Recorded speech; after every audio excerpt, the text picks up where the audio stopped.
Please welcome to the stage, Shantanu Narayan. It's times like these you learn to live again. It's times like these you give again. Good morning. Welcome to MAX 2019. With over 15,000 of you here in LA and thousands more watching online, we're part of the biggest MAX ever. Thank you. Thank you for joining us, and thank you for making MAX a movement.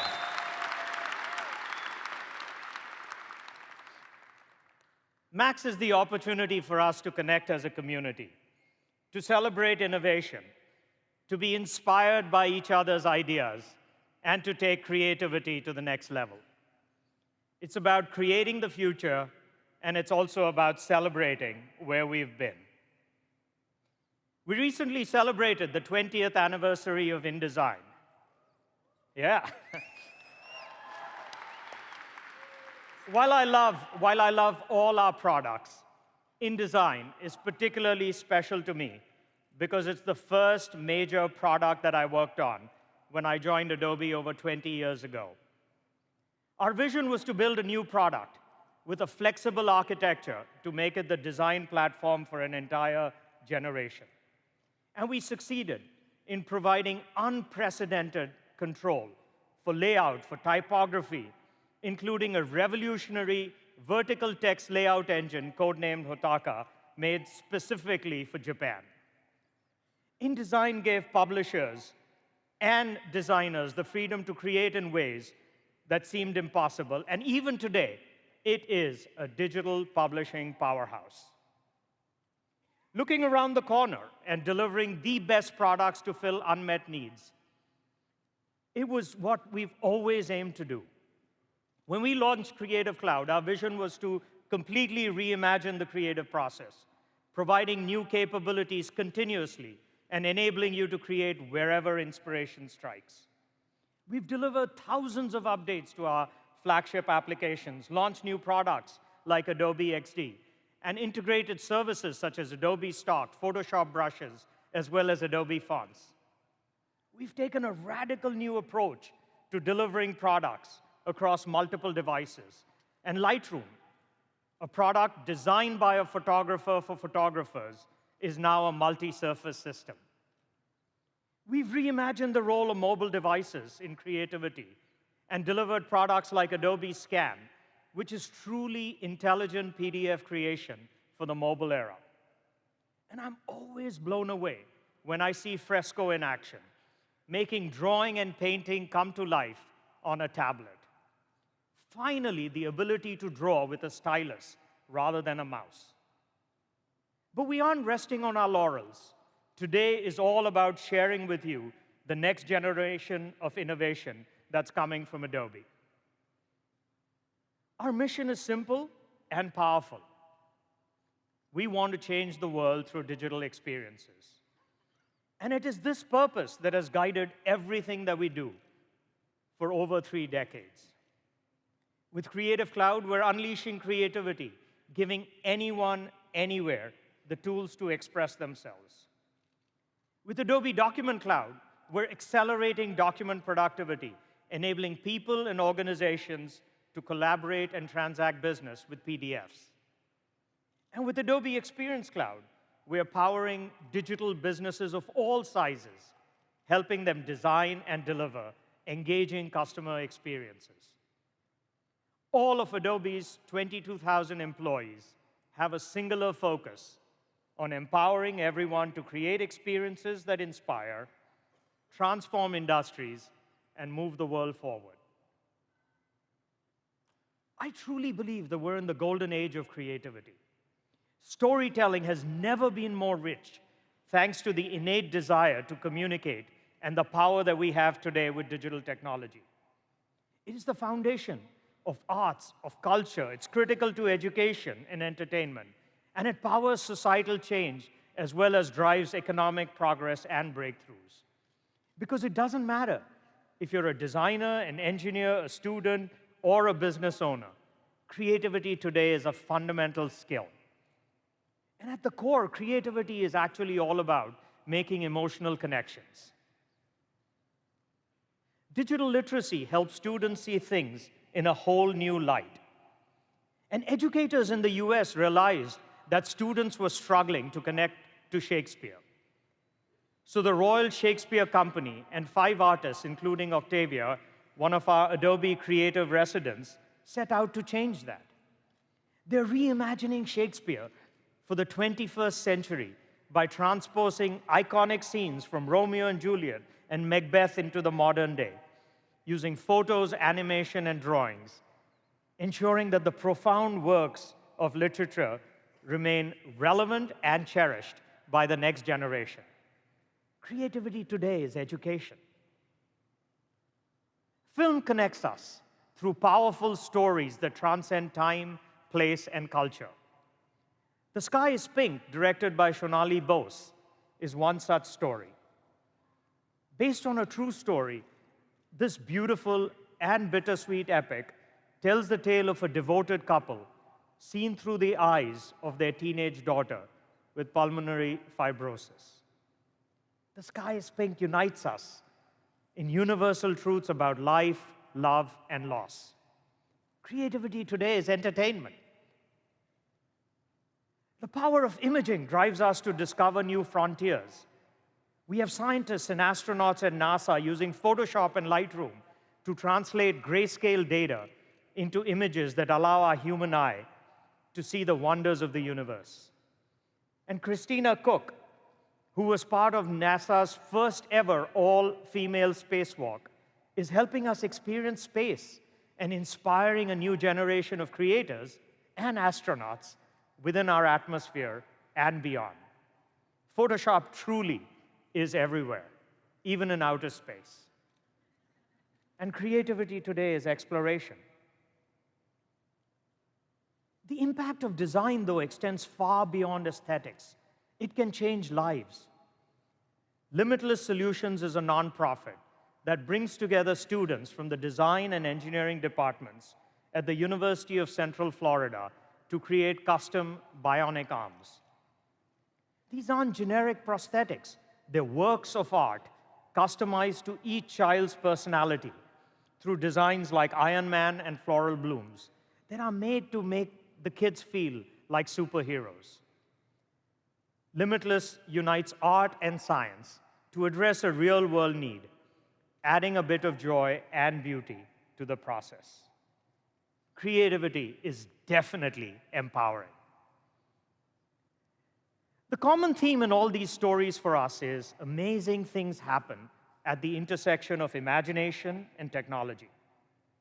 And as I think about Adobe's role in shaping the coming decades of creativity, there are a few themes that guide our vision. We need to empower all voices, from creative professionals to students, astronauts to office workers. We need to make accessible the power of rich media so anyone can tell their story. At Max, you'll be seeing updates to all our flagship applications, new products that seamlessly blend across devices, as well as a glimpse of what our product teams are working on in the labs, so that we can continue to reimagine the creative experience for everyone. We're pushing the boundaries of technology to give you new ways to express your vision. Voice, AR, VR, 3D, animation, video, Photoshop, illustration, screen design. We're innovating to make the world your canvas. We're accelerating productivity for both individuals as well as teams, because we know that creators don't work in isolation, and the creative process involves multiple people across an organization: developers, designers, marketers, and even all of you as end users. We want you to be more productive, and with assets now automatically stored in the cloud, you can create and collaborate wherever inspiration strikes. And we're putting Adobe Magic to work through Sensei.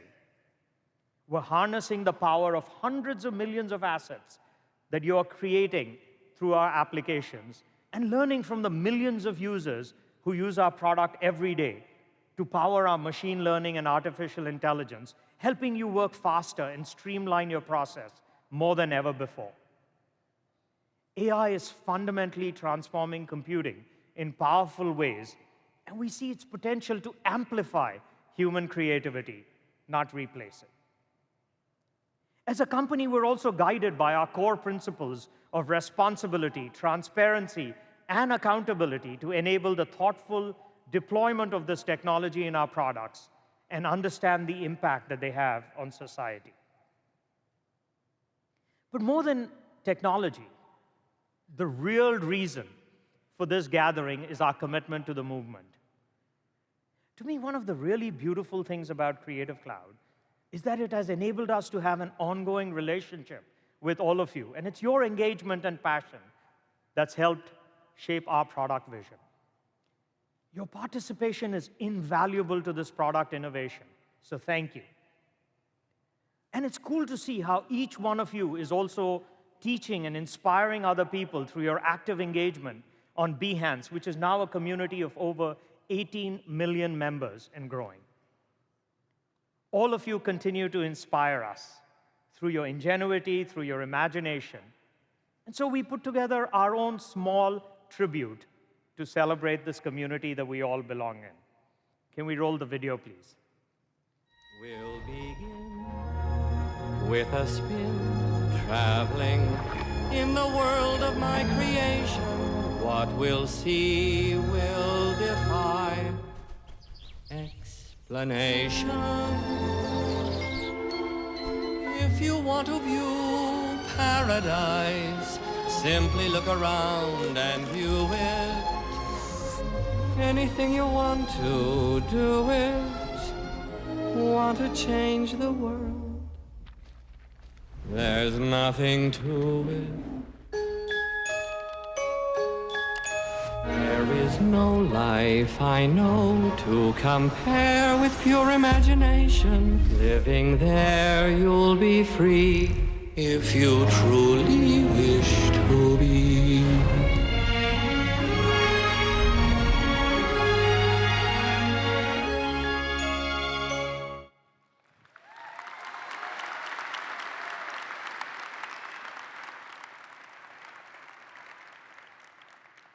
The golden age of creativity may be aided by technology, but it's only possible by you, the creators.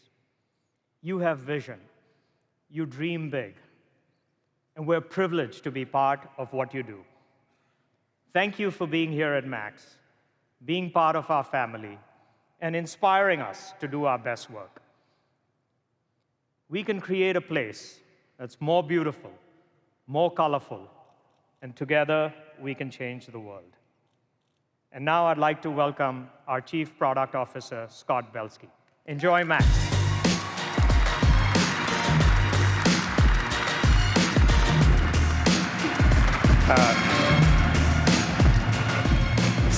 Thank you, Shantanu. Whoa, hi everyone. All right. Let's kick off this Max with just a bit of perspective, all right? Creativity, imagination. I mean, these are the uniquely human traits that gave rise to civilization. Our predecessor species may have been stronger than us, and their brains were technically bigger, but they lacked the key ingredient that allowed people to organize and to collaborate, to solve problems in new ways, and believe in something bigger than themselves. They lacked imagination. The anthropologists believe there was probably some form of brain mutation that allowed us Homo sapiens to imagine things and to conceive of a world beyond the physical. And it was that brain mutation that has allowed us to create. From the cave paintings of Lascaux, the Great Sphinx of Giza, to Michelangelo's David, Hokusai's Great Wave, and Monet's Water Lilies, it's what keeps us creating. As our style evolves and new forms of media rise up, it is this unique trait that brings us all here today, full of visions of possibility and beauty, of connection, of the future that we yearn to bring to life. Our imaginations are unlimited, but there's still something that holds us back. What limits us? Time. Time spent searching the web for reference art, spent formatting and tagging and toiling over chores that inhibit our creativity, spent organizing every element of our work with collaborators and stakeholders, even the time spent learning how to use a product like Photoshop or Premiere Pro. Time is this narrow door that everything we want to create must pass. And so one of our top priorities for Creative Cloud, and a theme of much of what you're going to see today, is to help you conquer time. I mean, we know your time is precious and your aspirations are boundless, so we want Creative Cloud to unleash your full creative potential, and we are so excited to share the very latest with you today. So, are you ready? All right, let's get started. So Creative Cloud's mission, as Shantanu was saying, is creativity for all. And I'm excited to talk about what we're doing for everyone of all ages and levels of experience. We are living in an age in which machines and artificial intelligence will replace many aspects of jobs and many jobs. And to succeed, everyone needs to be outfitted to do what only humans can do: be creative. And that starts in schools. Children around the world must develop creative literacy. They must know how to visually express themselves and stand out with their ideas. And so we are preparing the next generation by deploying Creative Cloud now to more than 15 million students worldwide. We are, thanks. We're also fueling this shift with our Spark products, which empower anyone to make compelling, there's a Spark team maybe back there, which empower anyone to make compelling social posts and put together their own videos, posters, and web pages. And so if you haven't tried Spark yet, check it out. Some of the greatest brands and social influencers around the world are using Spark to be creative and share ideas in real time every day on so many platforms. And then there's Photoshop Express, which over the last year has been used more than 1.8 billion times to do amazing things with mobile images. So we are fully committed to bringing creativity to all through these products and more to come. Before we jump into our pro products and today's themes, I want to express gratitude to the thousands of customers, including many of you, who have helped and shared feedback, participated in betas and user tests, and even let us watch you work. We have spent the last year understanding what frustrates you and obstructs your creativity, what will make you more productive as you work with others, and what you'd like to do with new mediums and techniques. Understanding how you create and what you need helped us define 3 principles for our work this year. First, we are making Creative Cloud faster, more powerful, and more reliable. Second, Creative Cloud now enables you to create anywhere, anytime, with anyone. And third, we're helping you explore new frontiers.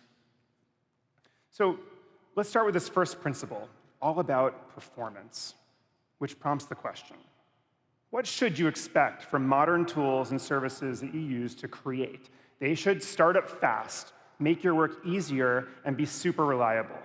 As operating systems and hardware evolve, your expectation for power and performance go up, as they should. And we can do a better job of meeting and exceeding these expectations, and we are committed to making it happen.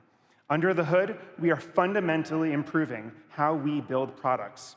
We've made great strides this year, and we're excited to have you discover the many, many improvements throughout Creative Cloud. I'm happy to report that we have drastically reduced bugs, improved performance, and attacked crash rates across all of our products. And you will see a difference in things as simple as how quickly a new document loads in Photoshop, how solid and reliable cloud documents are, and how smoothly you can work with thousands of complex assets in XD. And yes, our teams still have a lot of work to do. You will continue to see progress on these fronts, update by update. Okay, now let's talk about creating anytime, anywhere, with anyone. Creativity has always happened on its own terms, wherever and whenever an idea strikes, and has always thrived from collaboration. But for much of the digital era, creative tools have forced us to work alone, bound to our desks. And it's about time that we break through. Through the confinement of the desktop, the inability to create together, and the challenge of sharing assets and staying coordinated with our teams. Today, we will show you what's possible when we remove these limitations. Welcome to a world where you can just take Photoshop on the bus, or paint with realistic oils and watercolors with no mess while you're sitting waiting for the plane, and then finish up on Photoshop Desktop at home.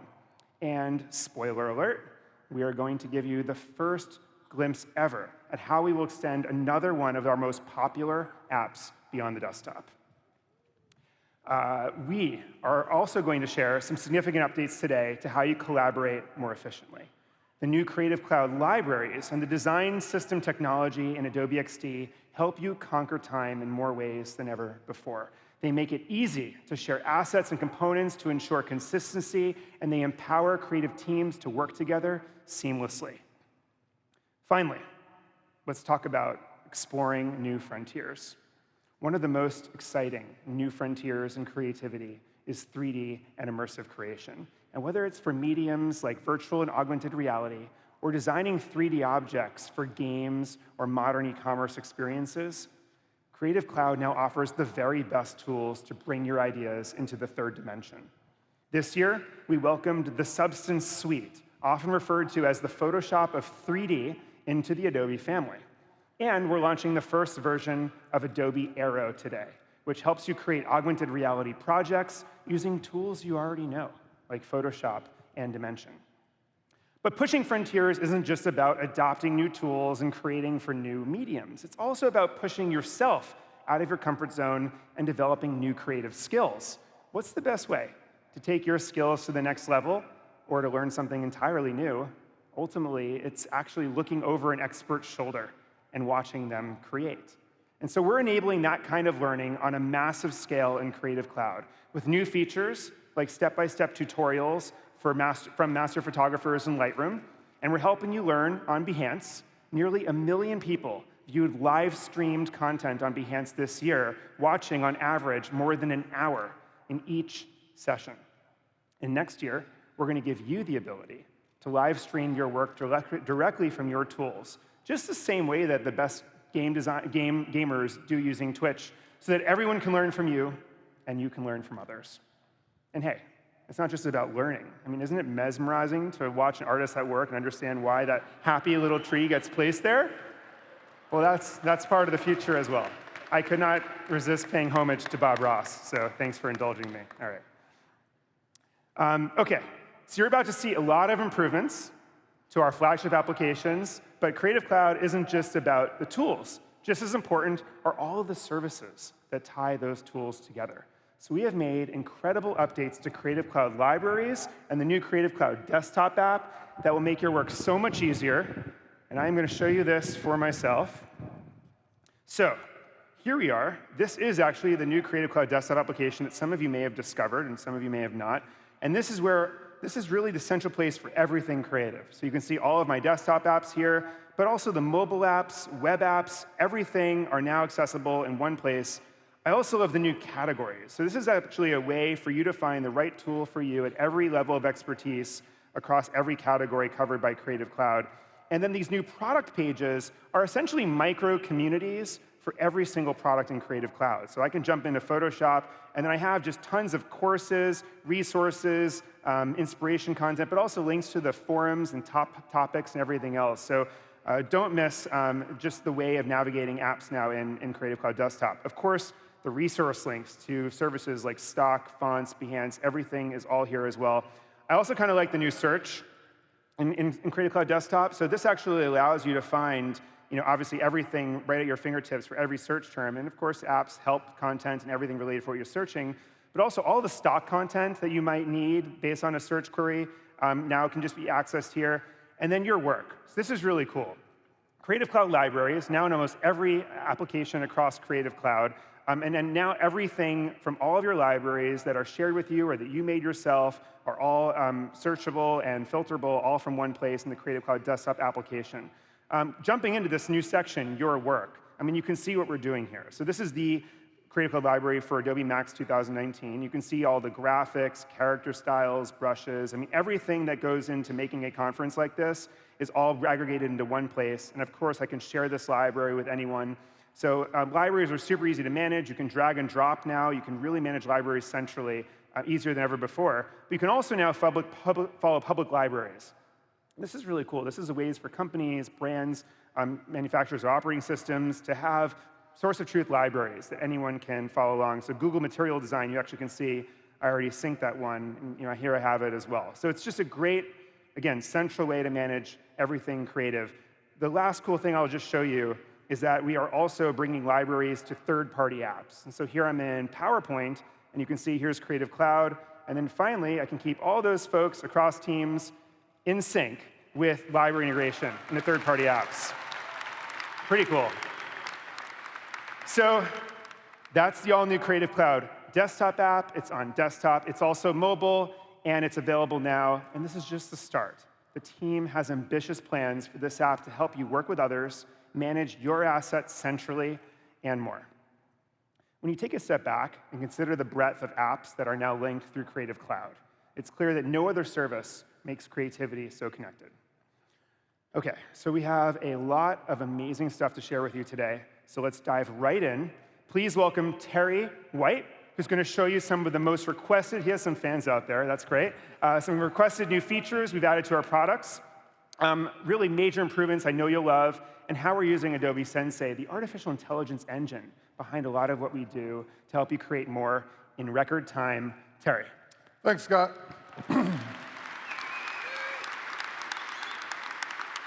I am so excited to be here today to not only show you some of my favorite new features across desktop and mobile, but also some of the performance enhancements along the way. So let's get to it. Speaking of performance, I'm going to start here in Photoshop, and this may seem like a little thing, but if you've ever created a new document in Photoshop, you wonder why that new document dialog box takes 3, 4, 5 seconds to come up, you'll be happy to know that it's now instantaneous. A little thing, but it goes a long way every single day. Next up, let's talk about free transform. Last year, I introduced not having to hold down the Shift key. We got your feedback. And now you want that experience to not only be consistent across pixel and vector layers, but you want to be able to toggle it based on your preference. And that preference is now sticky. So whatever you choose, that's the way it's going to be.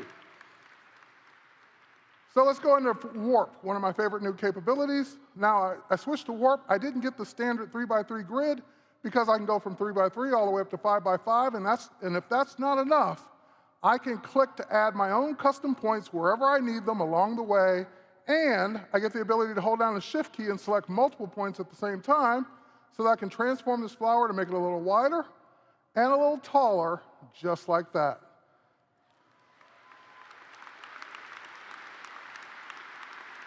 Next up, let's take a look at making selections. In the past, I might have used Adobe Sensei's powered select subject, which in this case, it would think all of the food is the subject. But what if I only want one thing? Now with the new Object Select tool, even in the shape of a rectangle, I can just go ahead and make a selection, and Adobe Sensei figures out what I was trying to select and does it for me.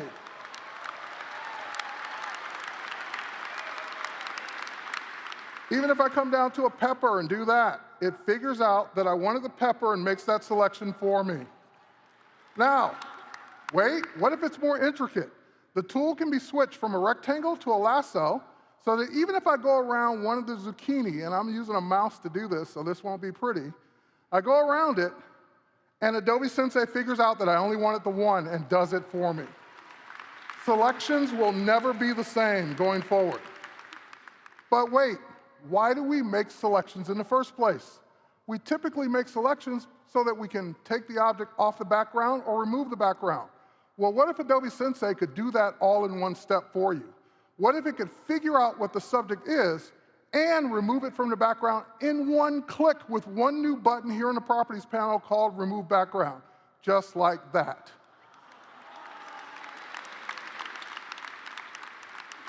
Now, I know what you're thinking. That was too quick. I've got to see that again on a different image. Click. Yep, it does it on that one too. And this truly is how Skynet got started. All right, switching gears. Now, this beautiful image created by artist Isabella May, she creates these images from scratch with literally hundreds, if not thousands of layers. And this is a 5 gigabyte file, so we're gonna talk about performance, but more importantly, when you get a file like this, especially from an artist, typically the layers may not be named as best they could.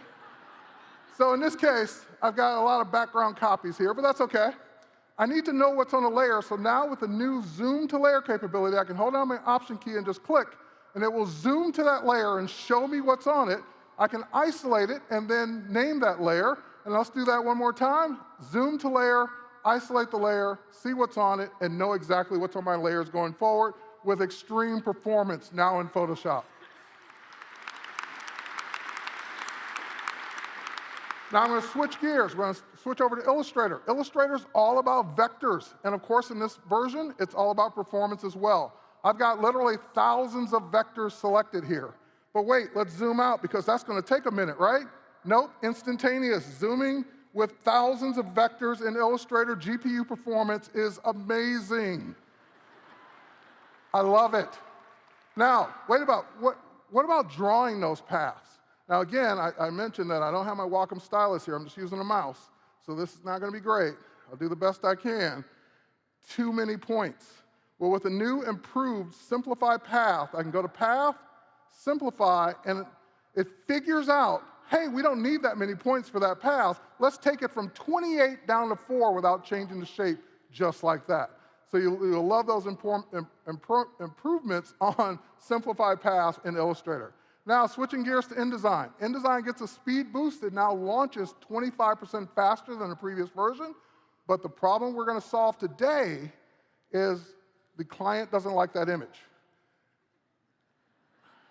I'm trying not to take it personally because I took this image in Malmo, Sweden of the turning torso. But they want a different tower. I don't have a different tower. So now in InDesign, I can right-click, find similar images. It will source Adobe stock.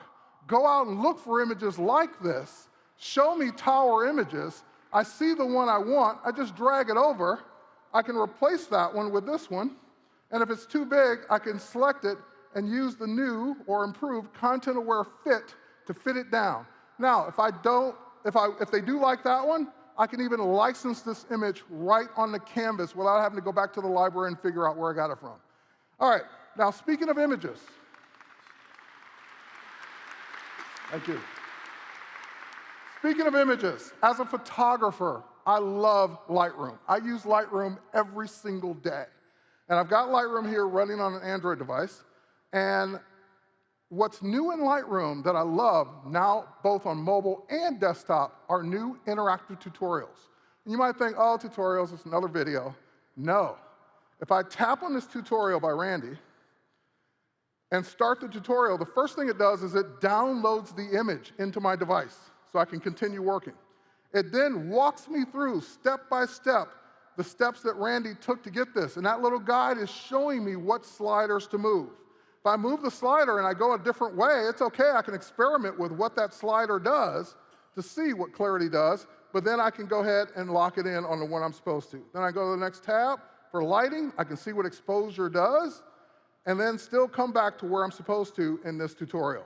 And I can keep going through and see shadows, see what shadow detail will do, until I'm on the spot that I'm supposed to be on. Now, that's step-by-step interactive tutorials, but wait, there's more. Let's go back, close this, scroll up to the discovery area. Because in the discovery area, it's not so much about learning step-by-step, it's about seeing cool images and techniques, tapping on one, and instead of you walking through step by step, you can just scroll through the edits to see what they were. And if you like the look of this final image, you can go in and download that as a preset to apply to your images going forward, all in Lightroom on mobile and desktop. I've got one more thing. Let's head back to Photoshop. Speaking of capturing the look of things, I love the colors in this image. If I wanted to create a color theme in the past, I might have pulled out my phone, used Adobe Capture, and pointed maybe at the screen or at the scene to capture those color themes. Well, today, we no longer have to worry about that because we're bringing the capture experience to the desktop for the first time. So I can go in to my libraries, click the plus sign, and there's a new option, Create from Image, and it brings up the Adobe Capture experience right in Photoshop. So I can capture patterns for the first time seamlessly, vector shapes, color themes, which is what I want. So I can drag the color stops around to get the exact color themes that I want. Once I do that, I can save it to my library, and for the first time, both on mobile and desktop, seamless gradients from your image or from a source file. Here we go. If I need more stops, no problem. I can drag the slider, get more stops, and get the exact color themes that I'm looking for seamlessly, all in Adobe Capture on the desktop for the first time. And those are just a few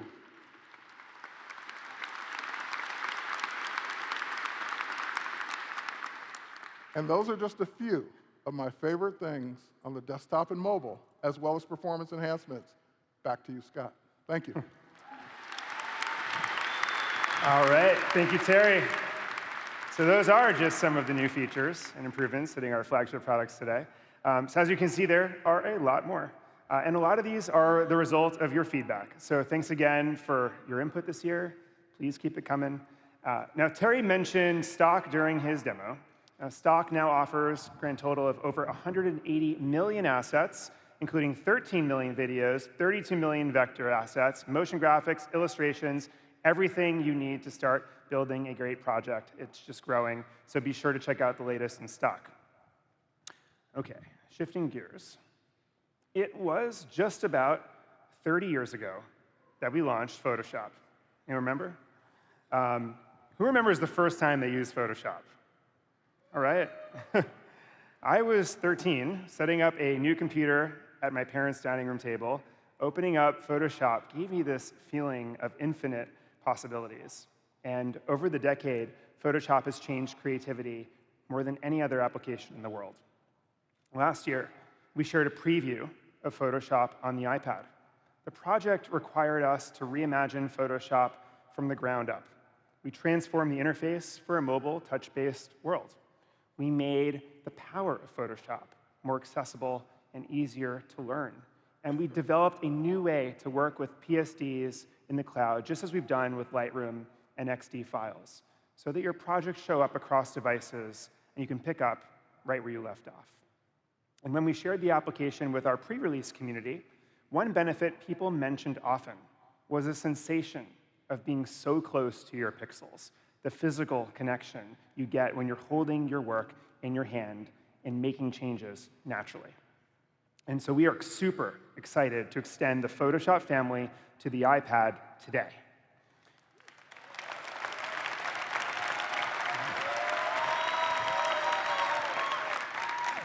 So this first version of Photoshop for iPad is perfect for compositing, easy masking, and retouching. And here to show you this revolutionary application is my colleague, Emily Bogue. Emily.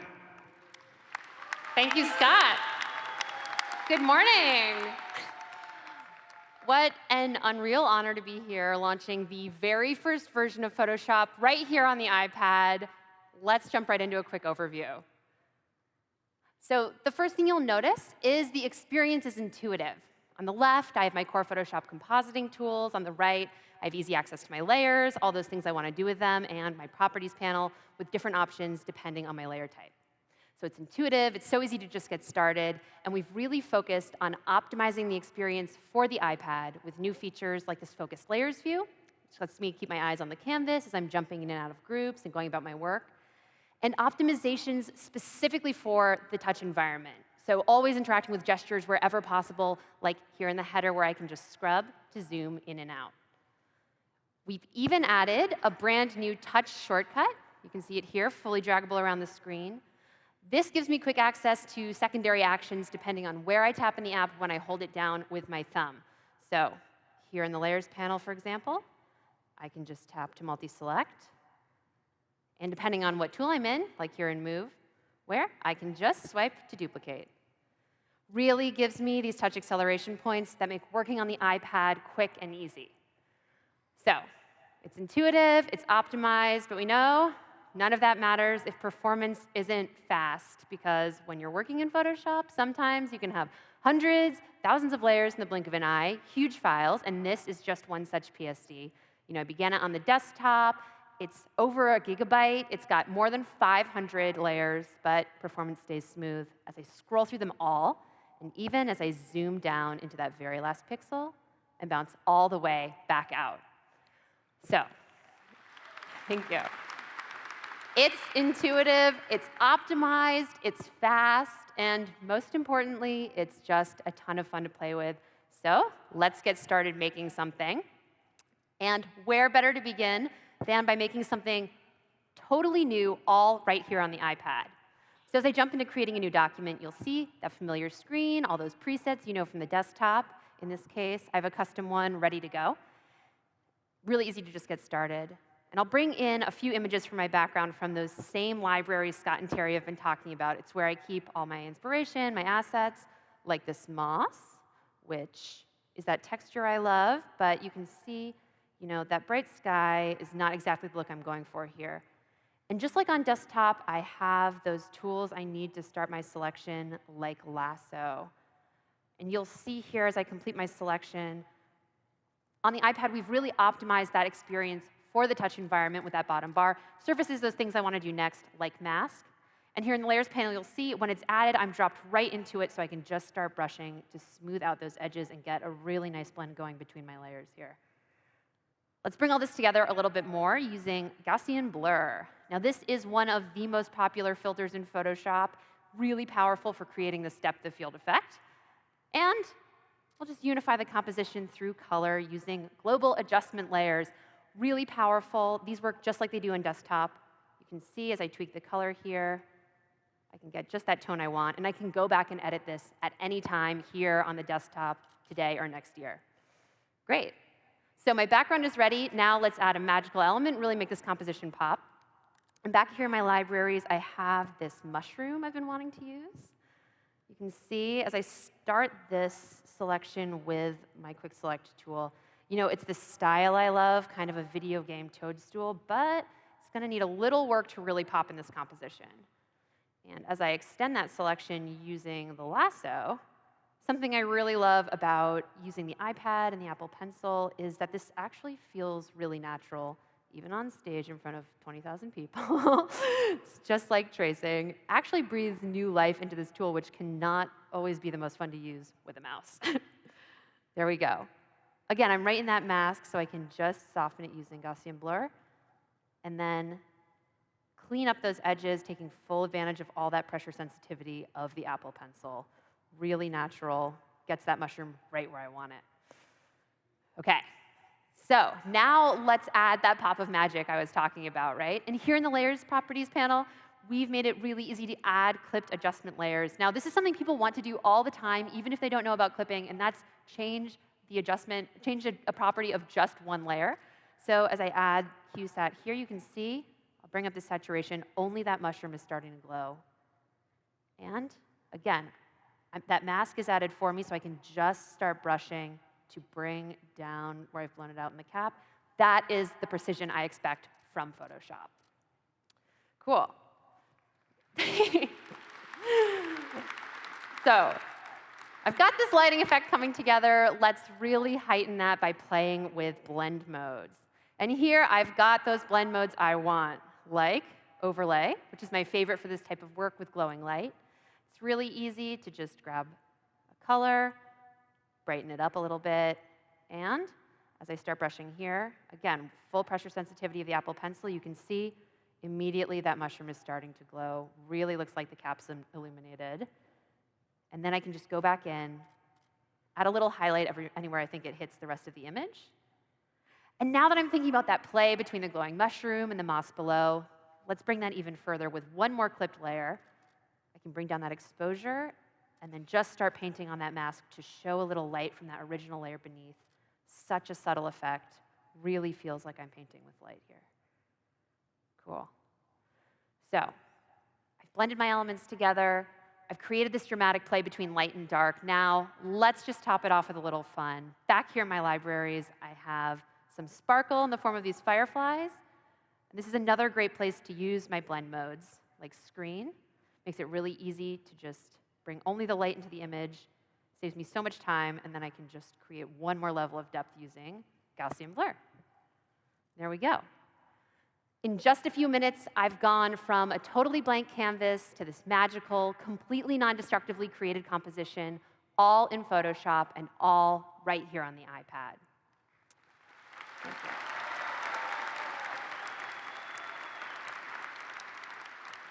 Now, everything we've seen so far is available on the iPad today. But there's one more thing I want to show you, and that's a quick sneak at just a few of the ways we're bringing our most powerful Sensei technologies from Photoshop on the desktop right here to the iPad very, very soon. Now, this is still under development, but keep your apps updated because it's coming very soon. And to start this one, I'll just jump into this cloud document I have, kind of an underwater composition I've got going, bridging these two worlds. I'll just make a quick edit, bringing in one more turtle. Never have too many turtles here. And of course, the next thing I want to do is sort of integrate this more tightly into the composition, start a selection, mask it out. And as we've seen already on the iPad today, I have options. I could use Quick Select. I could use my lasso tool, if I really wanted that fine-grained control. But it's a little time-consuming, kind of error-prone if I am on the bus, as Scott said. Of course, there's an easier way. If I were on the desktop, I would just use Select Subject. And we're bringing that full Sensei power of Select Subject right here to the iPad. All I have to do is tap this button, and there we go. I have to pause because if you blinked, you missed it, like in Terry's demo. In the tap of a button, Sensei has analyzed my layer, identified my subject, and started my selection for me. It saved me so much time in tracing. Really feels like magic here on the iPad. So that's Select Subject coming soon here to the iPad. And for this next sneak, I'll bring in an intrepid explorer to bridge these two worlds. This guy's up to the task. Of course, now that I have Select Subject, I'll use that to start. And it gets me 99% of the way there. But, never hurts to have a human touch. And of course, this type of hair is always tricky to select. If I were on the desktop, I would just use the Refine Edge brush. And again, we're bringing that full Sensei power of Refine Edge right here to the iPad. So let me give you a quick sneak. Just like on the desktop, all I have to do is start brushing to tell Sensei where I've got a complicated edge and I want it to focus its magic. And there we go. I sit back. It does all the heavy lifting. If you take a look at that mask mode, you can see every curl, every hair, perfectly selected. All I have to do is add any refinements I want, like decontaminate, and tap done. There's our little guy, all his beautiful curls, perfectly masked, all right here on the iPad. Again, thank you. I have to pause for a minute because this is so seamless that the full power can easily get lost, but it is impossible to make this type of complicated selection this quickly and this precisely without Refine Edge and all that Sensei power. It's just one more example of how we're bringing that power and precision you expect from Photoshop right here to the iPad. So to finish this composition, I'll just turn back on a few effects to focus the eye, and there we go. Select Subject, Refine Edge. These are just two of the amazing Sensei technologies we're bringing from Photoshop on the desktop here to the iPad very, very soon. And like everything else you've seen today, this is just the beginning. So if you already use Photoshop, download the app, load in a few projects, just start working. And if you're new to Photoshop, or maybe you've been overwhelmed by the desktop in the past, give us a try on iPad, because this is just the place to start. Thank you so much. Back to you, Scott. So thanks, Emily. If you are a Creative Cloud customer with Photoshop, Photoshop on iPad is included in your plan starting today. It's also available on the App Store, and we have a really exciting roadmap ahead, as Emily said, so super excited. Now, as Shantanu said earlier, we want everyone to have the creative skills to tell a story, their story, in a compelling way. And there's no better way to develop your creative literacy than through drawing and painting. Drawing and painting really do unite the mind, the body, and the imagination. And we developed Adobe Fresco to help everyone experience that liberating power of creation. What makes Fresco the world's greatest drawing and painting application? Well, Fresco has all of the technical tools digital artists need, including the ability to use vectors and powerful, versatile Photoshop brushes.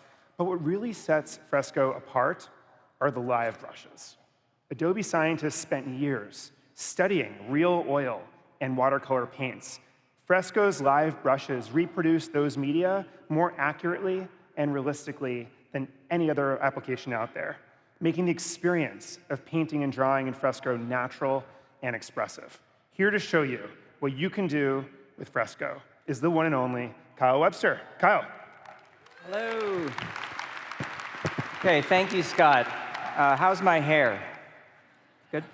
I could spend my time up here telling you all about the professional features we have baked into the app, vector brushes, round trip to Photoshop, layer blending, masking, and so on, but what I really want to do is just show you how much fun it is to paint. So I've got a watercolor brush here, and I'm just going to put a little color on my canvas like so. And maybe this is small and you can't really see what I'm doing, so why don't I zoom in? Because I really think you're going to notice the magic when I add a secondary color. When that yellow touches that red, look at that gorgeous blend into the orange, just like the real thing. Now, these watercolors we control with two simple sliders, water and how much paint you have on your brush, just like a watercolorist would want. And sometimes I just sit there and I blend colors with no real purpose because it's just fun to look at it, frankly. All right, I'm going to add a little bit of purple down here in the corner, and every time it touches that red, we get a nice new color. And I'll just pull it up this way. Delightful. And a little bit of a bright blue, and every time it, watch that, it touches that purple, and we get a gorgeous violet color coming through.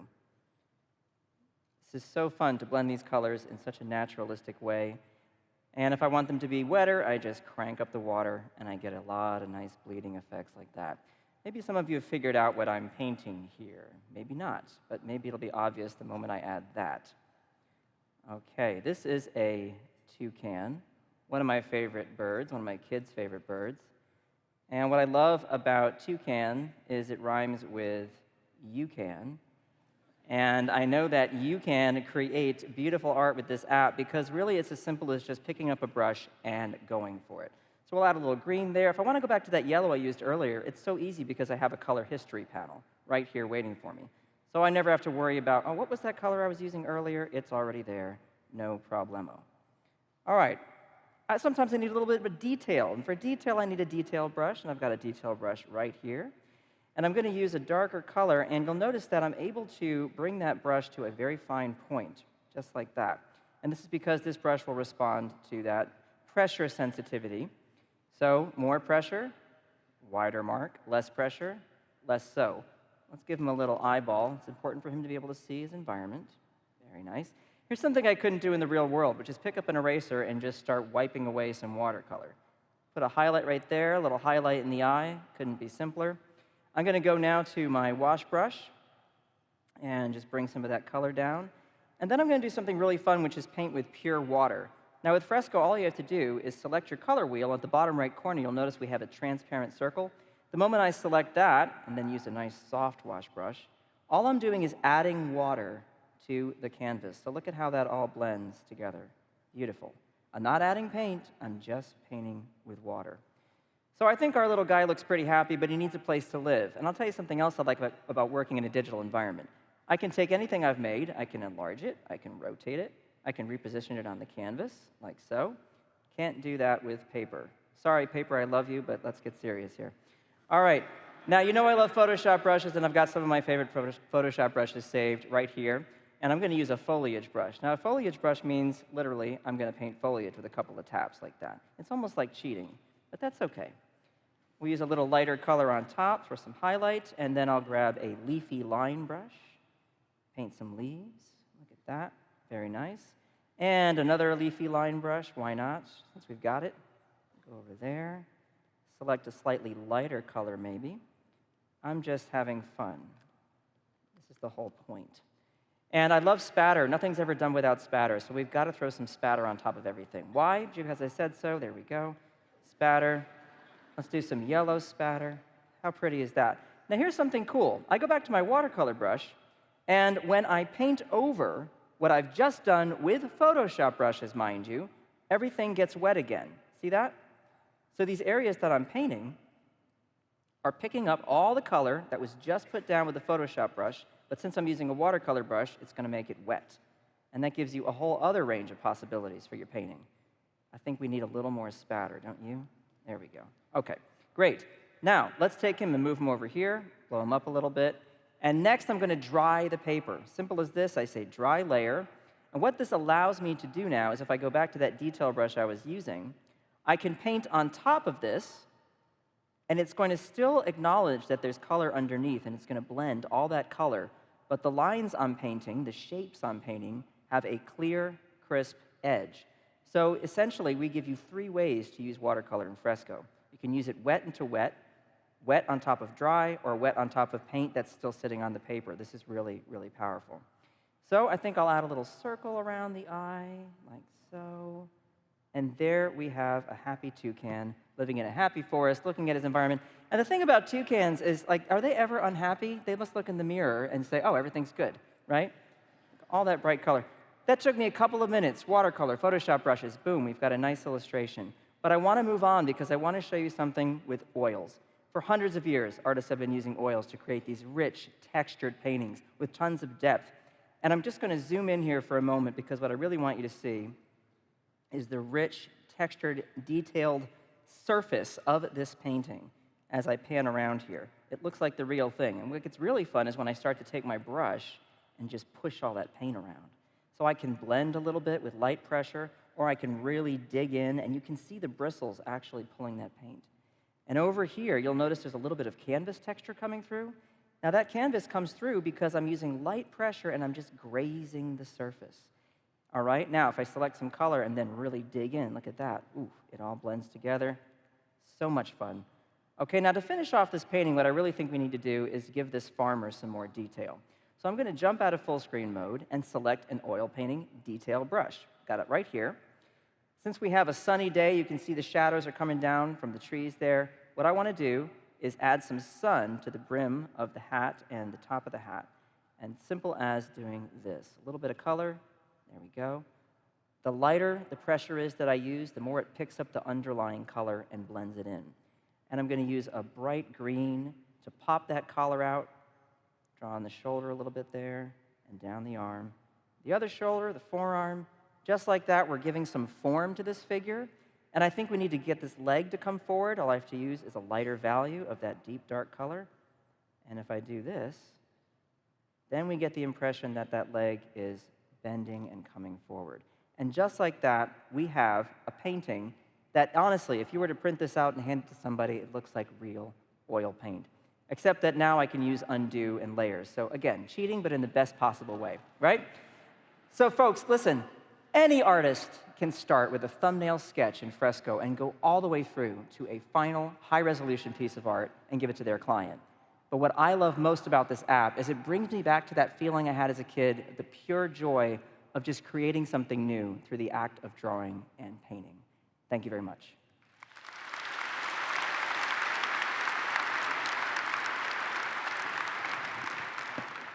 It's kind of mesmerizing, huh? So thanks, Kyle.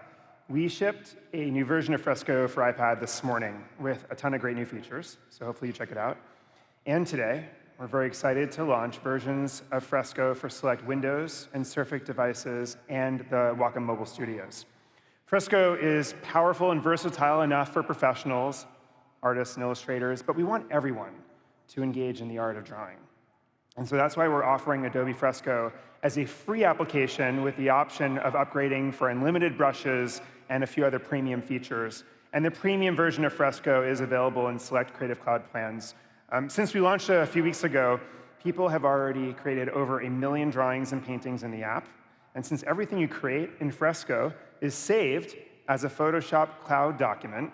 You can open your work in Photoshop on desktop or iPad to add more effects. And this is really what we mean when we talk about turning our desktop products into multi-platform, cloud-based systems. These systems make it easier to create anywhere, anytime, and collaborate with anyone. So, what about the rest of Creative Cloud? What other desktop applications can become systems? Well, today, we are proud to give you a preview of the next step in our evolution, Adobe Illustrator on the iPad.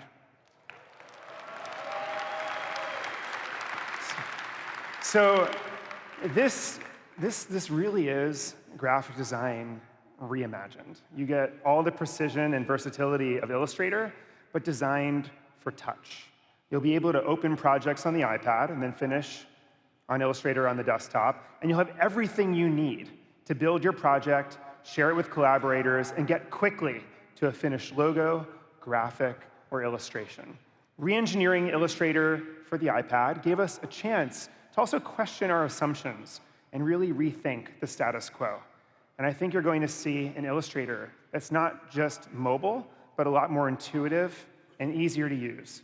And to show you Illustrator on the iPad for the first time ever, please welcome Eric Snowden and Deepanjana Chakravarti.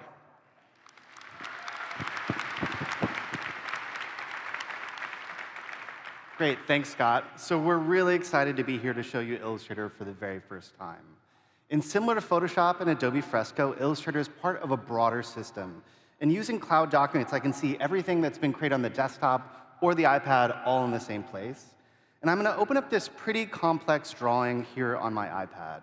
And this is really important because the team is focused on performance as a first-class citizen in this app. So it moves really fast, it's super smooth, and this drawing has tens of thousands of objects in it, but the iPad and Illustrator can handle it with ease. I'm going to go ahead and open up a second file, and I'm going to create a few different logos using a few different techniques. So the first thing I want to show here is the new Rethought pencil tool. So the pencil tool in Illustrator and the Apple Pencil are an amazing pairing together. So I can start by drawing by just tapping on my screen, and I'm creating a few straight lines, which is pretty straightforward. When I get to the end of a line, I can tap and drag and create really smooth vector curves using natural fluid motion. And so for those of you who have maybe been a little bit intimidated by Illustrator in the past, it's incredibly easy to create vectors right here on the iPad. Now, for those of you who are comfortable with the pen tool and have used it quite a bit, we've also rethought how that works for touch devices and the Apple Pencil. So I'm going to start by creating a basic shape here, doing tracing, something I do quite a bit here in Illustrator. And you'll notice if I click and drag, I start to get exact percentages. I get a ton of detail. I'm going to start dragging and just creating the rest of this very quickly. And I'm getting good snapping. And so I've made a few mistakes here I want to edit. I want to get rid of this extra anchor point. All I do is click the delete button. The anchor point goes away. I've actually made an extra point here that I want to get rid of. And now we have Smart Delete for Illustrator on the iPad. And so when I delete that point, it doesn't actually change my vector curve. So it's really great being able to selectively edit individual vectors. If I want to move a point along a path, in the past, it would really push and pull the shape. But I can actually drag this point along an exact path and move it exactly where I want without transforming the shape. Thank you. And I've also got the ability to change things by exact pixel increments. So if I scrub here on my X and Y, I can get very, very precise. And that's really important when using Illustrator. So I'm going to go ahead and finish this up by drawing a little eye here. And now I want to tweak the type. I'm really not happy with this typography. And so if I select this piece of text and I go into my properties here, I can actually change the size. I can change spacing, everything right here on screen without digging through a lot of complicated menus. But if I do go into my properties panel, it's really easy to try out different fonts on the screen. I can click and drag and actually preview different fonts instantly on the screen in my design to see how things look. And if I decide none of these are quite the right font, I can tap, and I'll get access to all 17,000 Adobe fonts right here within Illustrator. I can pick one I like and finish up my design. So the last thing I want to show here, again, is a really common workflow where you draw something on a piece of paper, you take a photo, you bring it into Illustrator, and you trace it all over again. And we think there's a much better way using Sensei. So if I select this image and I go into my drawing guide, Sensei is going to analyze this image, find all the underlying shapes, and create an amazing trace for me right here on the iPad.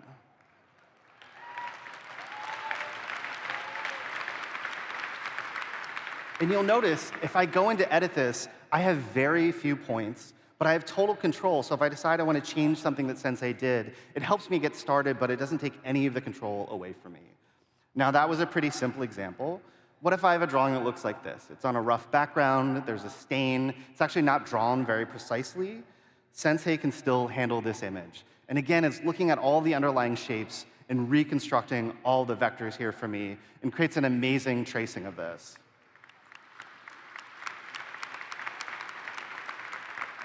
And because I have control, I can go into this image, and I can actually edit the underlying construction shapes that will then change the entire vector.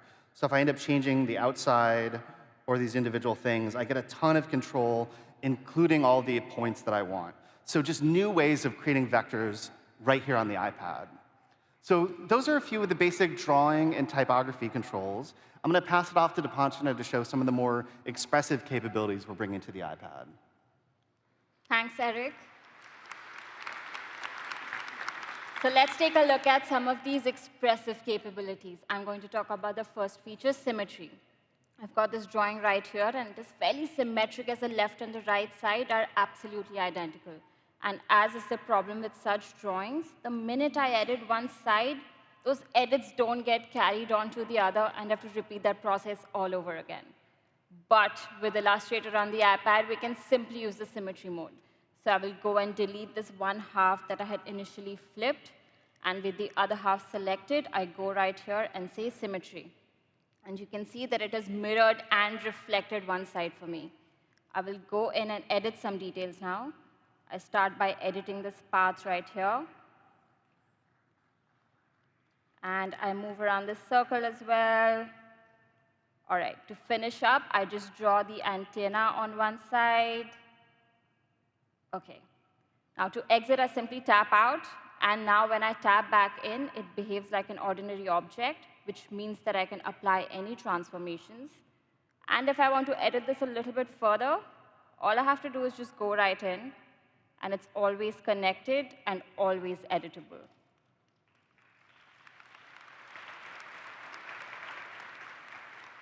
So that was the symmetry mode.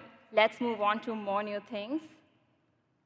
The next feature is called radial repeat. I have this form here, and I want to rotate and repeat it in a circle. How I do it today is I duplicate, and I rotate. And in the process, I've done some fairly complex bit of mathematics to figure out the angles that I need and the instances that I want. And I feed them manually in a dialog box. That sounds like a lot of work, right? We can make this insane process much simpler by using radial repeat. So with my form selected, I go right here and say radial repeat. And you can see that it has rotated these instances for me. I can now change the radius. I can increase or decrease the number of instances. And I just went up to 100 and back in a quick motion. And I can also swivel it around for more formations. Just like symmetry, I tap out to exit. And when I tap back in, I can continue to edit this. So that was radial repeat. Let's move on to the last piece. I have this leaf here, and I want to cover this entire background with a leaf-like pattern. And just like before, I can start by duplicating. But you know what? I don't even want to attempt it, because with the new feature, pattern repeat, this is going to take seconds. So with my leaf selected right here, I go and say pattern repeat. And there you go. It started me off with a basic grid-like pattern. I can now place it anywhere I want. Increase the bounds to cover a larger area much quickly.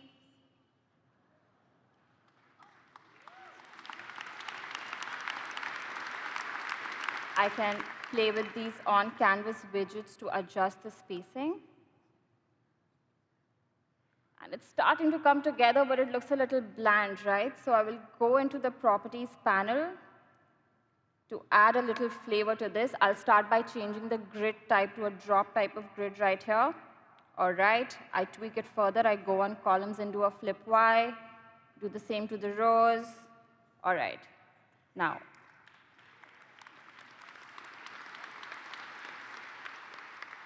I want to add a little more detail that I hadn't quite done in the beginning. So just like before, I enter the isolated instance. And something to note now is that I had created this leaf in the symmetry mode. So all I'm doing is just drawing on one side, and it draws on the other. And it's drawing on the entire pattern as well instantaneously.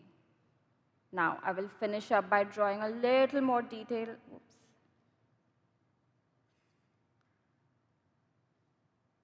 Little more detail right here.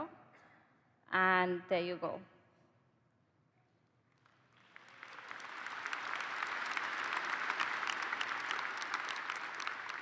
So that was pattern repeat to create complex patterns in a matter of minutes. And Illustrator on the iPad is a complete system with Illustrator on the desktop, which means that you can move from one to another seamlessly.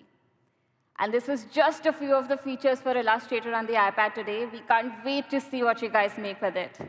Thank you.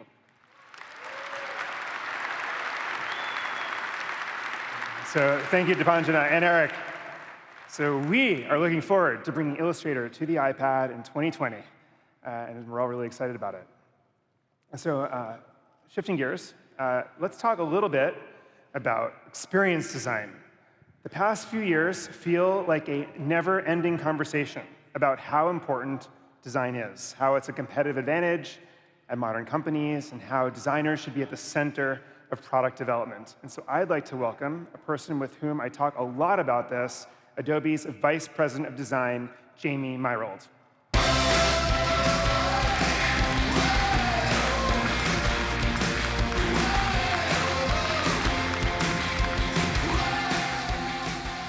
Thanks, Scott.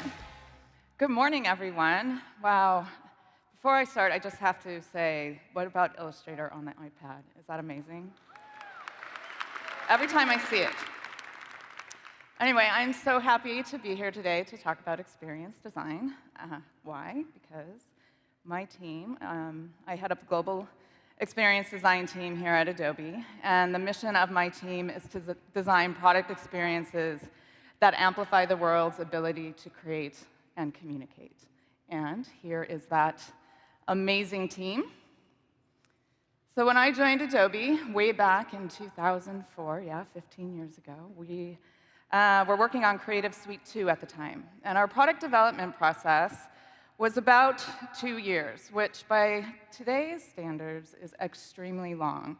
Designers were considered decorators, brought in at the end of a cycle to basically make things look pretty.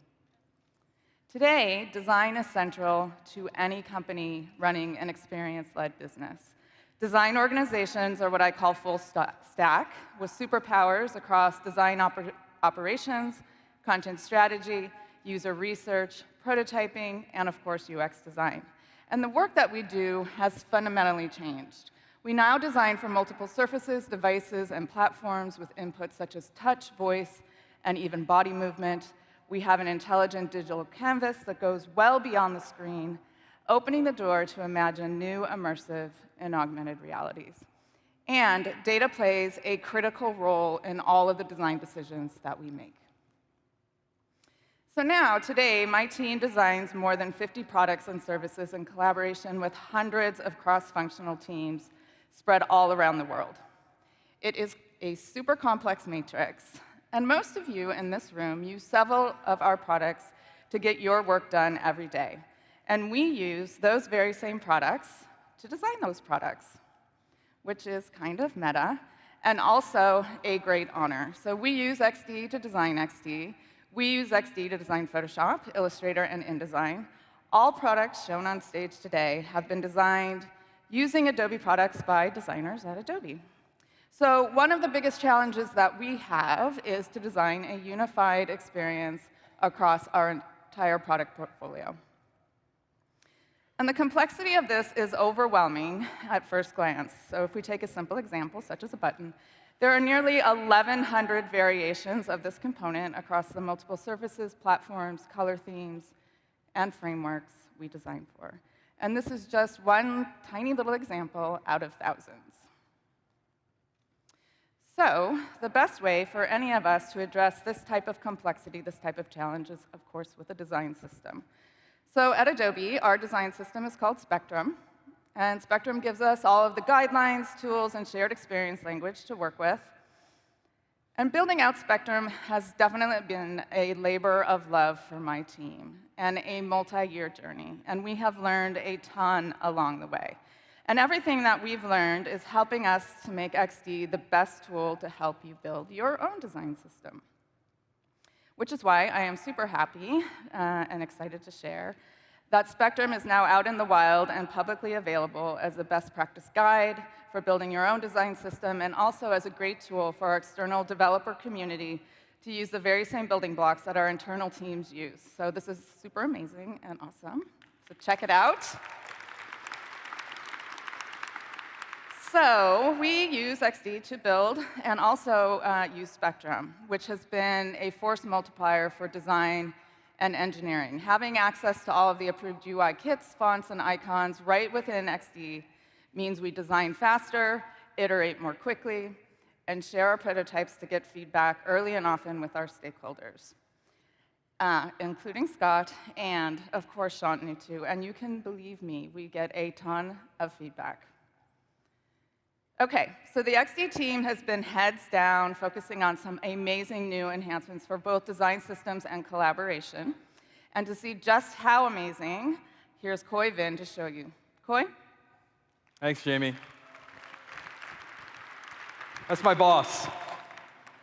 OK, so Adobe XD combines all the design, prototyping, and sharing tools that you need into one seamless experience here on the desktop. And just like Jamie says, we use XD every day at Adobe. In fact, this is a project file from Photoshop on iPad, which Emily demoed for you a little while ago.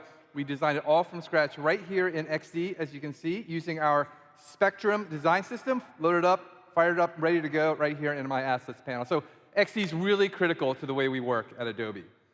OK, so the first version of XD came out 2 years ago at Max. Since then, we've shipped over 150 new features, which is a ton of stuff to keep up with. So today, I just want to highlight a couple of the major areas where we've really leapt ahead. And the first is speed. Now, XD's always been super fast. Just look at the way I can zoom in and out, super fast and performant. But we've also created some features that make it really easy for designers to work even faster than they ever have before. And the first feature is called components. Now, I've got a master component here. And if you've worked with symbols or smart objects, you'll know how this works right away. So this is a master component. And what I'm going to do is change the type here from regular to bold. And then I'm also going to change the fill color to white. And just as you would expect, that's going to update right away on all the child instances of that component that I've got on all these other artboards. But components are even more powerful than that, because I can also override specific properties on those child instances while keeping a link back to the master. So let me show you how we do that. I'm just going to drag here to get a new copy of this component. I'm going to turn on my guides and grids here. And what I'm going to do is override a lot of these layout properties in order to turn this into more of a card layout. So I'm using XD's amazing responsive resize to do a lot of that layout work for me. And let's grab this icon here. And I'm going to override the size and position properties here in order to put it front and center. A few more finishing touches, like let's override the background fill color here, change it from gray to blue. So, whoops. So just like that, I've got a new instance of this component. It's really different from the other instances, but like every instance, it's still linked back to the master. So if I want to make any changes on the master, they're going to sync everywhere that I haven't yet overridden the property. So the rounded corners on this card, a bit too sharp for my taste. I actually want to change them globally. So on the master, let's just grab the corner here and pull on it. And as you can see, that updates in real time. Even with all those changes I made on the new instance, that corner is rounding just as you would expect. And also, while we're at it, let's change up the position for the scrubber, too. It should really be at 72%, just like the readout says. So I'm just going to grab it and move it to the right. And as I move it, note that it's also moving on all these other artboards in real time. Let me zoom out so you can see how across the whole project it's moving just like that. So just a taste of the kind of sophisticated control that you have over your design solution with components only in XD. No other tool gives you this kind of power. All right, so now let's talk about designing interactions and creating rich interactivity in XD, which is really straightforward with our prototyping features. But if I've got a screen like this one with a ton of interactivity, like these switches here that need to get flipped on and off, you can see on the screen I've designed them to turn green, or different areas that need to open up and reveal different cards or other UI elements, what I'm going to need to do is duplicate this same artboard again and again, and just so that I can simulate each piece of interactivity. And before too long, I've got a pretty cluttered workspace. And once I start to wire everything up for prototyping mode, things are going to get even more crazy. Look at all those wires I'll have to deal with. Well, in the new version of XD, we can actually just delete all these artboards, because now I can do everything on one artboard thanks to a new feature we've got called states. Now, states is a way of stashing interactivity, so to speak, into components. So let me show you how this works on the switches. What I've done is I've turned the switches into components, and I've added a tap state to it. You can see here on the right side my property inspector, and that tap state is green, and it flips to the top. And I've used that same component on all these widgets here. And I've also designed some even more ambitious states. So this little weather widget up here, when the user rolls over it, what I've done is I've created a hover state that reveals a little popover menu with a full weather forecast. So let's actually just take a look at this prototype in action so you can see the real power of states. So here's my desktop preview window. I can flip these switches on and off, and I can actually do that in any combination, which is actually something that was really difficult to do using the duplicate artboard method that I was using earlier. And here is that weather widget. If I roll over it, you get the full forecast. Also notice there's a little bit of motion there, and that's because States works with XD's auto-animate feature, which is our amazing visual prototyping method. It makes it really easy to add motion to anything, including states. So the transitions in and out of states are super elegant. States can also take on any size or dimension. So this tall, narrow state here, if I click on it, it just sweeps open with auto-animate, takes over that whole bottom of the screen. All this interactivity just with one artboard, thanks to states. Thank you. Okay. So these features are going to make any designer faster, but if you work on a team of designers, that's where XD really shines, because XD was built for teams of designers to collaborate. And a key way that we do that is with our support for design systems. So here's a design system we created for this project. This is just a way of organizing and capturing all of my colors, my type, my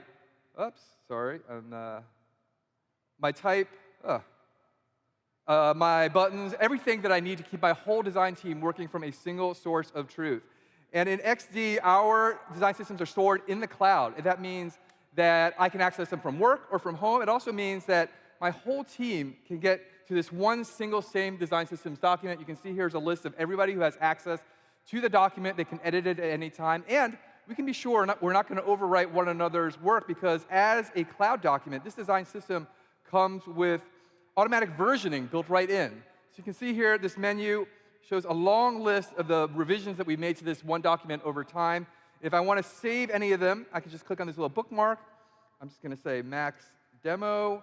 And just like that, this is a new permanent milestone that I can revert back to at any time. All right, so thank you.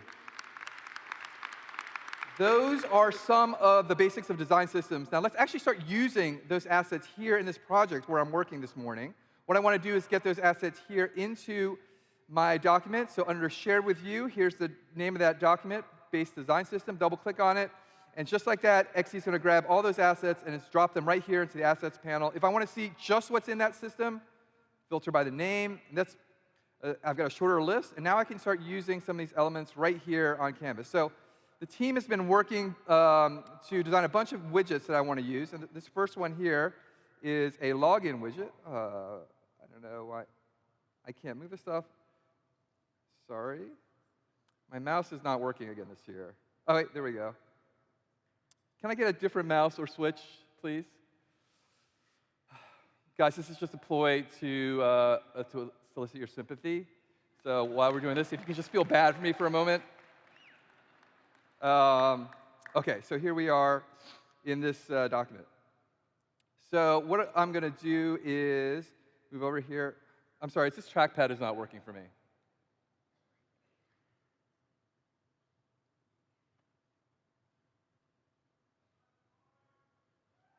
Guys.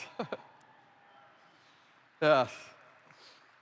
So what are you guys up to this morning? Oh, I'm sorry. OK. Yes, mouse. OK. So actually, maybe we can go back over here. Sorry, the machine is frozen or something. I can't seem to pan. It's not just the mouse. OK. Whoa. All right. OK, this is going to work. Look at that. Amazing mousing skills.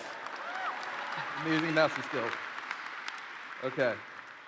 All right, so now I've got these assets from my design system, and I can actually just start using them. So it's really important to note, I'm not just using a copy of what's in that design system. I'm actually using the live assets that are linked to the real design system in the cloud. So if there are any changes, I can get notified here and update them right away. In fact, the team has been working off stage. It looks like there have been some changes. I can tell because of this little blue link here. And if I roll over it, I get a preview of how that's going to change. So I click on it, and that is going to update just like that. And I've got the latest and greatest from the design system. So you can see XD makes it really easy for me to share my work, my assets, my whole design system with my team. But we've gone even further and built an even more powerful feature on top of that same cloud foundation. And that is the ability to work in real time in the same document with my whole team.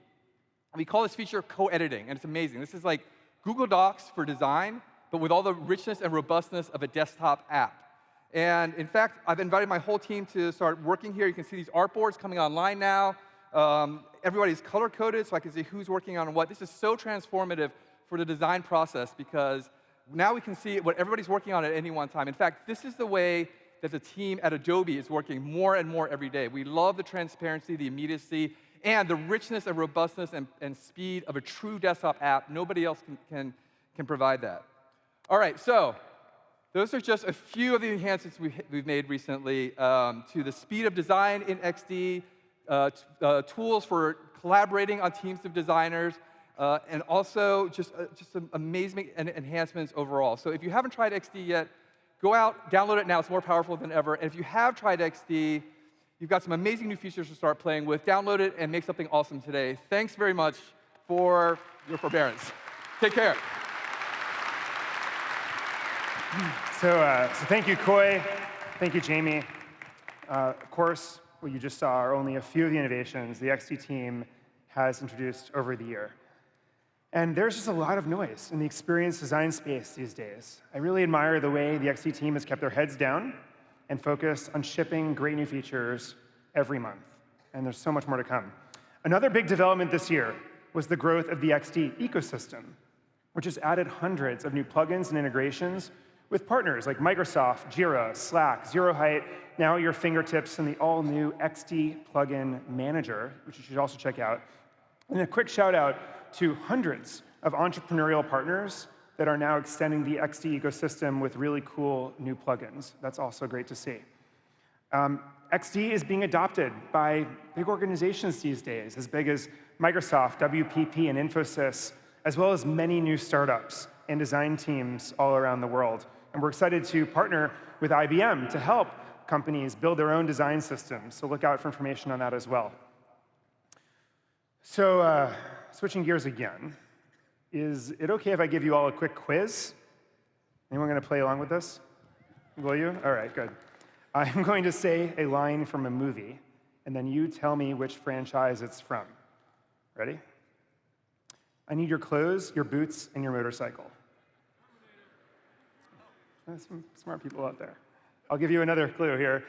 Come with me if you want to live. More people. This has to get easier, of course, to get all of you on board. I'll be back. Even without the Australian accent, you got that one. These are all lines from the Terminator movies. I mean, these movies really are ingrained in our culture.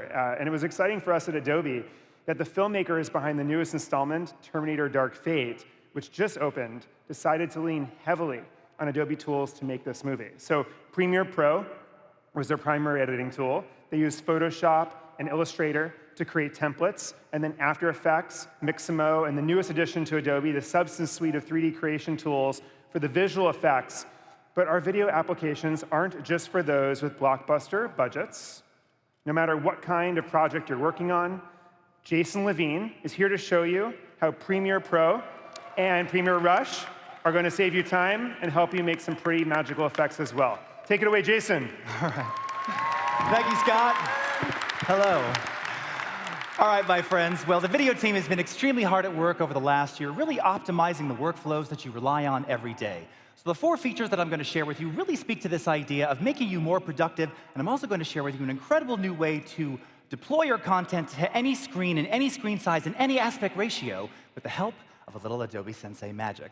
So I'm going to start here on the HP ZBook, and I'm inside of Premiere Pro with some footage from Terminator Dark Fate. We're going to talk about a feature called Freeform. And quite simply, Freeform puts all of your video front and center and allows you to organize and drag and storyboard any way that you like. You can pick up series of clips and drag them around. As you hover over them, you can see what's inside of those clips. You can set in and out points. If you have a hero shot, like this one of Arnold here, I can go ahead and make this extra large. I can take my clips and I can start organizing them diagonally, vertically, horizontally, however I want to organize, I can do it. I can even take a series of clips and move them off the freeform canvas, because this is not a fixed view. In fact, when I scroll down, what you'll see is that this is in fact a continuous video artboard, laying out all of your content, organized and storyboarded however you like, by scene, by time of day, by color grading status, just however you like it. So once I've got everything ready to go, directly from Freeform now I can select my clips, I can simply build a new sequence right here, hit play, and just like that, my storyboards are now in the timeline, and I'm telling my story.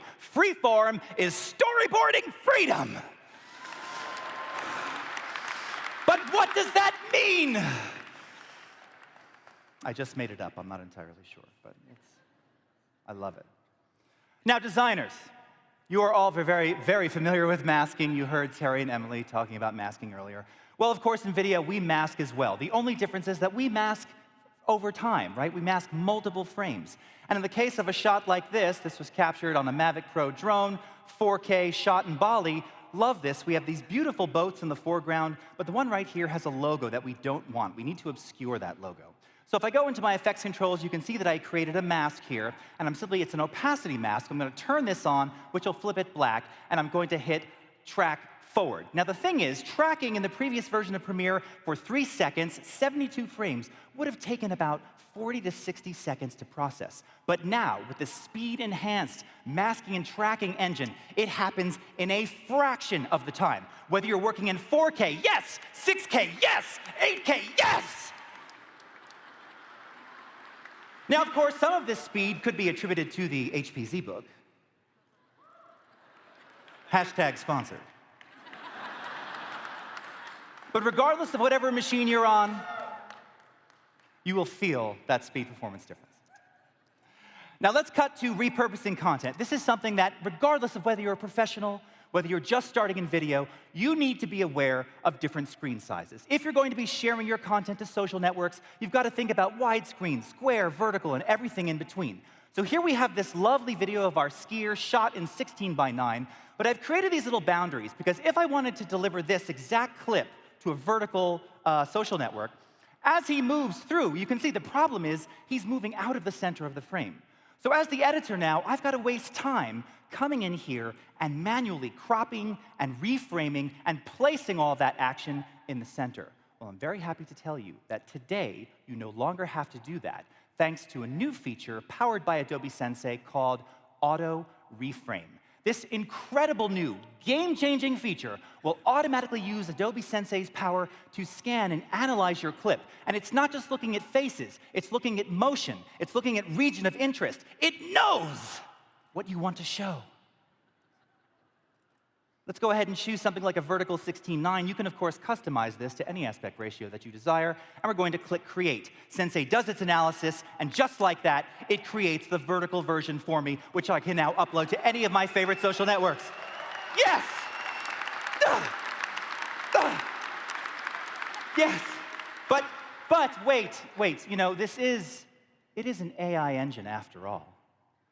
I mean, it might not capture everything that you need. You might want to make changes. Now, you're not going to hurt Sensei's feelings. Yet. Am I right, Shantanu? Not yet.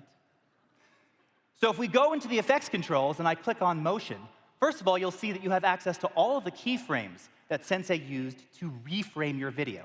And as I scrub through it, you can actually see the bounding box showing you all of the motion that it did to keep that action in the center. I don't say game-changing too often. This is game-changing, time-saving, absolutely incredibly productive, and just awesome, and it's called Auto Reframe. Yes. Yes. Okay. Now, of course, I'm not always on the desktop. Sometimes I just want to shoot and share. And the application that I use to shoot and share, of course, is Adobe Premiere Rush. Now, Premiere Rush was launched last year right here at Max. It is our cross-platform, cross-device editing app, and it makes it really easy to shoot right in app very, very simply. And then, of course, we give you all the things you need to augment and make your videos social ready. Things like motion graphics templates, hundreds, thousands of them, in fact, social call-out boxes, all available and more to download via Adobe Stock. And then, of course, you have color presets, beautiful ways to augment your video with cinematic color, even manual controls. And if you look at these right here, very similar to Lightroom. Yes! And then, of course, not to be forgotten, you have audio, right? You want to balance the audio. You want to remove background noise. You want to reduce echo. Sensei does it all. But the #1 feature that all of our users requested was the need for speed. The ability to speed your clips up or slow them down. So here I have some beautiful butterflies captured by my friends at Via Films. They actually downloaded this clip off of Adobe Stock. And it's beautiful, but I want to make it more dramatic so that you can really see and feel the butterflies fluttering by. So look at how easy this is. I'm going to tap on speed. You have 2 simple handles, visual handles, at the top left and right. You can drag those handles to tell it where you want the speed change to begin. In this case, let's do the entire clip, and we'll take it from 100% down to 20% speed, just like that. You even have the ability to add a ramp to gradually increase or decrease that speed change over time. Let's go ahead and tap away. Let's go ahead and shrink this down. Let's go ahead and wind it to the beginning and play. And just like that, now we have beautiful, slow, dramatic, dreamy, dare I say, lovely butterflies flying by. He really digs butterflies. And now, I'm ready to share. And of course, sharing is incredibly easy in Adobe Premiere Rush. You simply tap Export. And Rush knows. It knows what you want. It knows the settings you want. High quality, best quality for all of my social networks. Yes, you have manual controls if you want to, but you don't need them. Sensei knows. And right from here now, you have the ability to deploy your content, to upload your content to all of your favorite social networks, including a new one that we're announcing an exclusive partnership with today, TikTok. And my friends, these are just some of the incredible innovations available in the video products right now. Thank you very much.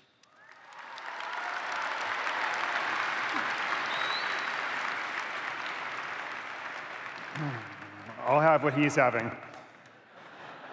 All right, thank you, Jason. We did preview Auto Reframe at IBC, this huge video convention in Amsterdam where it got just a ton of buzz. It's going to save video pros around the world millions of hours of tedious work and give them more time to be creative. So we're really excited about it. And today, as Jason said, we're also excited to announce a new partnership with TikTok. Premiere Rush is now the first app that allows you to share videos directly to TikTok, one of the fastest growing destinations for short-form video. So we're excited about that as well. OK, I want to take a step back and talk just for a few minutes about the world we're living in and a new exciting initiative. So one of the biggest and most heavily covered issues today is content authenticity and trust. How do we discern whether an image or video is real and how it has been edited? In short, can we trust what we see? And there is no perfect solution for this issue. I mean, Adobe can't solve the problem alone. Addressing it will require action from a broad set of technology companies and content publishers, like news sites and, of course, social networks.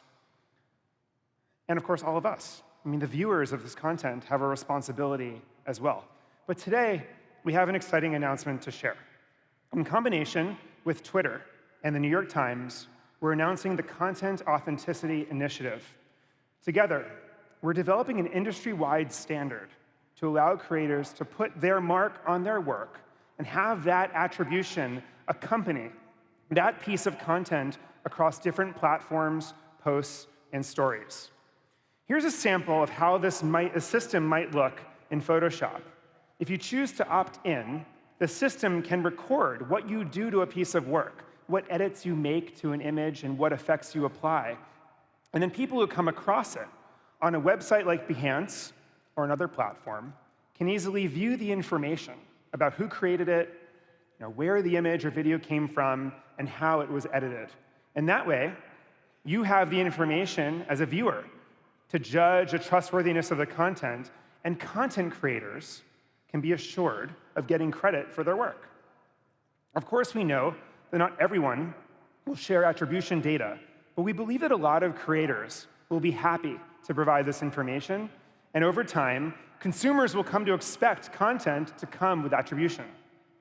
There is still a lot to figure out about the technical details and what will make the system most effective, but this is an issue that we are committed to addressing. We will be kicking off this initiative with a technical summit with relevant industry stakeholders in the coming months, and you can go to the URL above to learn more and join the conversation. But our goals here are really pretty simple. We want to ensure that you get credit for your work. We want to help everyone evaluate the authenticity of the content that they see. It will be a long journey, but we are getting started now. I wanted to share that with you.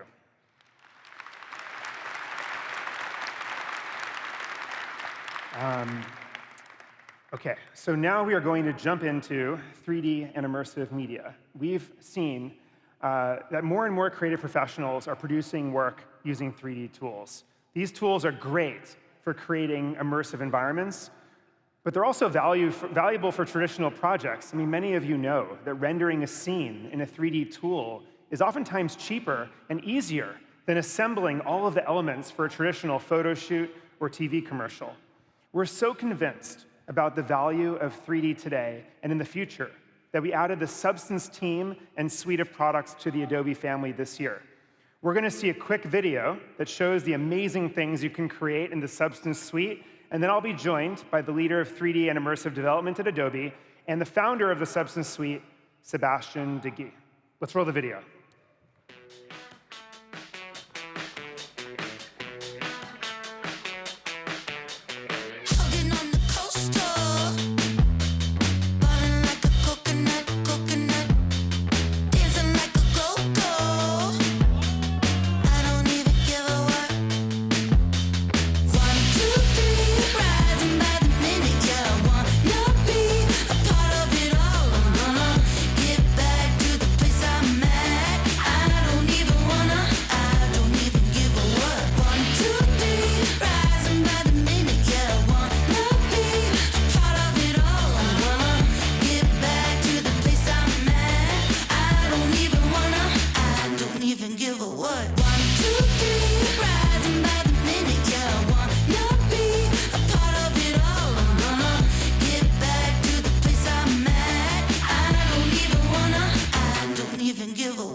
Welcome, Seb. Thank you. So I'm continuously blown away by what's achievable with the Substance suite. Maybe you can just, for a few minutes, describe to everyone what is Substance, what can people do with it? Sure. The Substance tool suite is all about bringing 3D objects to life with what we call textures and materials. Details like the wrinkles around the character's eye or the woven texture of a shirt, the moss growing between old cobblestones. Substance Painter lets you create these textures and paint these textures directly onto a 3D object.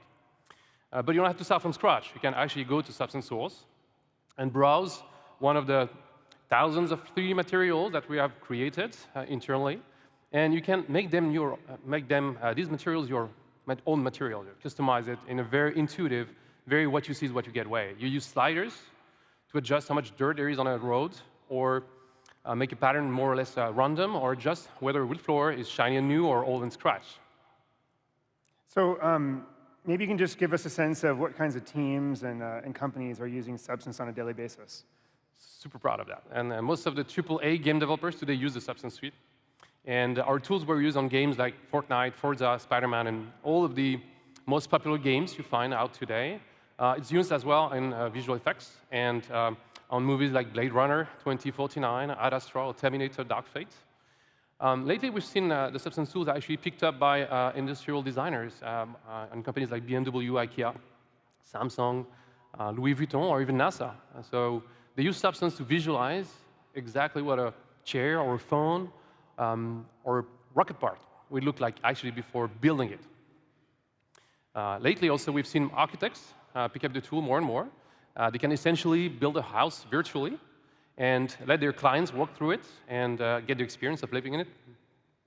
So you're now the leader of the new 3D and immersive organization at Adobe. Maybe you could just share a little bit about what the team is focused on in this exciting new medium. Sure. Well, I really believe that we're in a golden age for 3D and immersive media, and we've solved some of the toughest technical issues. What we need now is more great content. And to get there, I feel we need 3D tools to empower artists to create these realistic 3D and immersive experiences. And this is exactly what we're doing with Substance, but also with Aero, Dimension, and more to come. And this is why we're super excited to join Adobe, in fact. When you think about it, accessible and intuitive product design is in Adobe's DNA. I feel that the very mission of that 3D immersive team at Adobe, the new team, is make 3D more accessible to many more artists. And that makes me and my team super excited, actually. We believe the time is right for creative to jump into this new world of 3D immersive media. Well, we are really excited to have you, Sebastian. Thank you. Thank you. Welcome Thank you to our again, team. Scott. Thank you.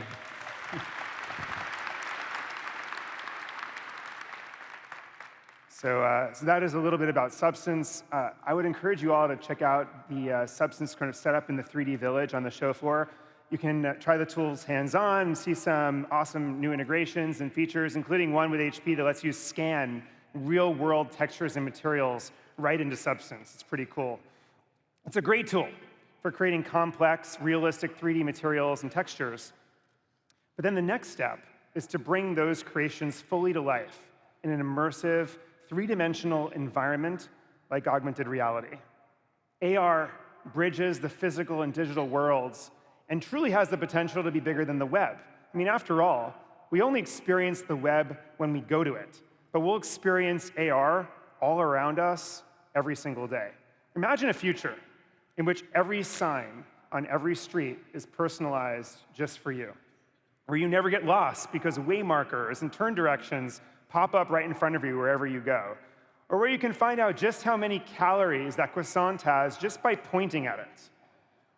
Maybe not, but the prospects of living in an immersive world are, in fact, beyond imagination.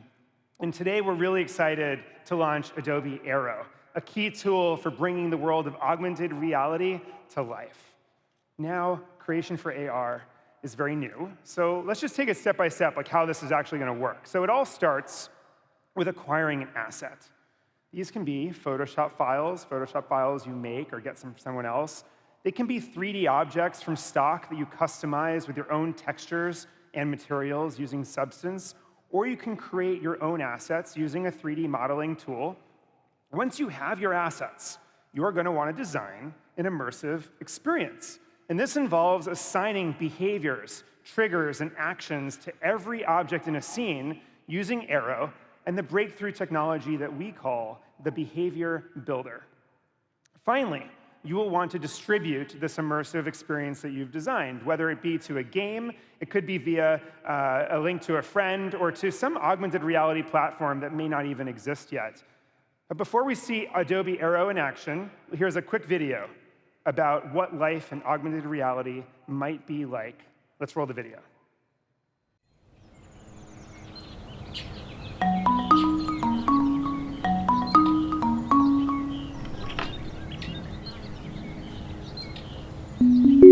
Play music. Okay. There's been an update to your calendar. Show calendar.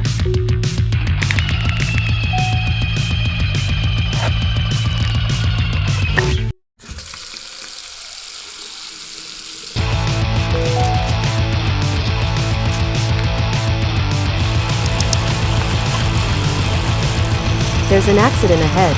Should I show you an alternate route? Yes. Show biome. Save to libraries.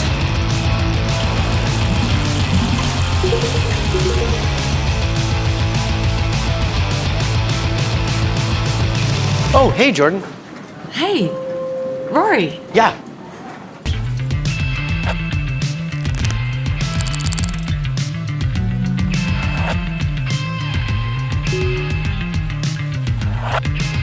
I saw this on my right end. Might be cool. Climb, half dome.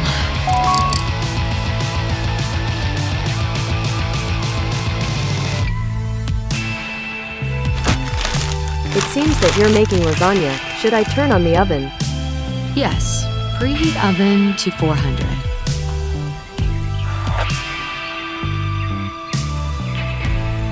Open preferences.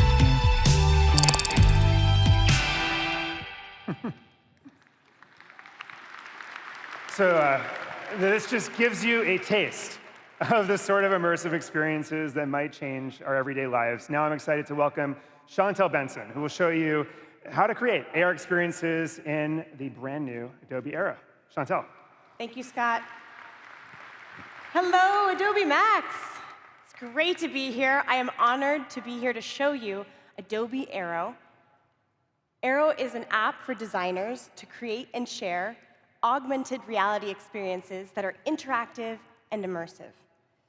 Aero makes it possible for you to do this today using the content that you already create and have on your desktop right now. So instead of me talking about it, let me just show you.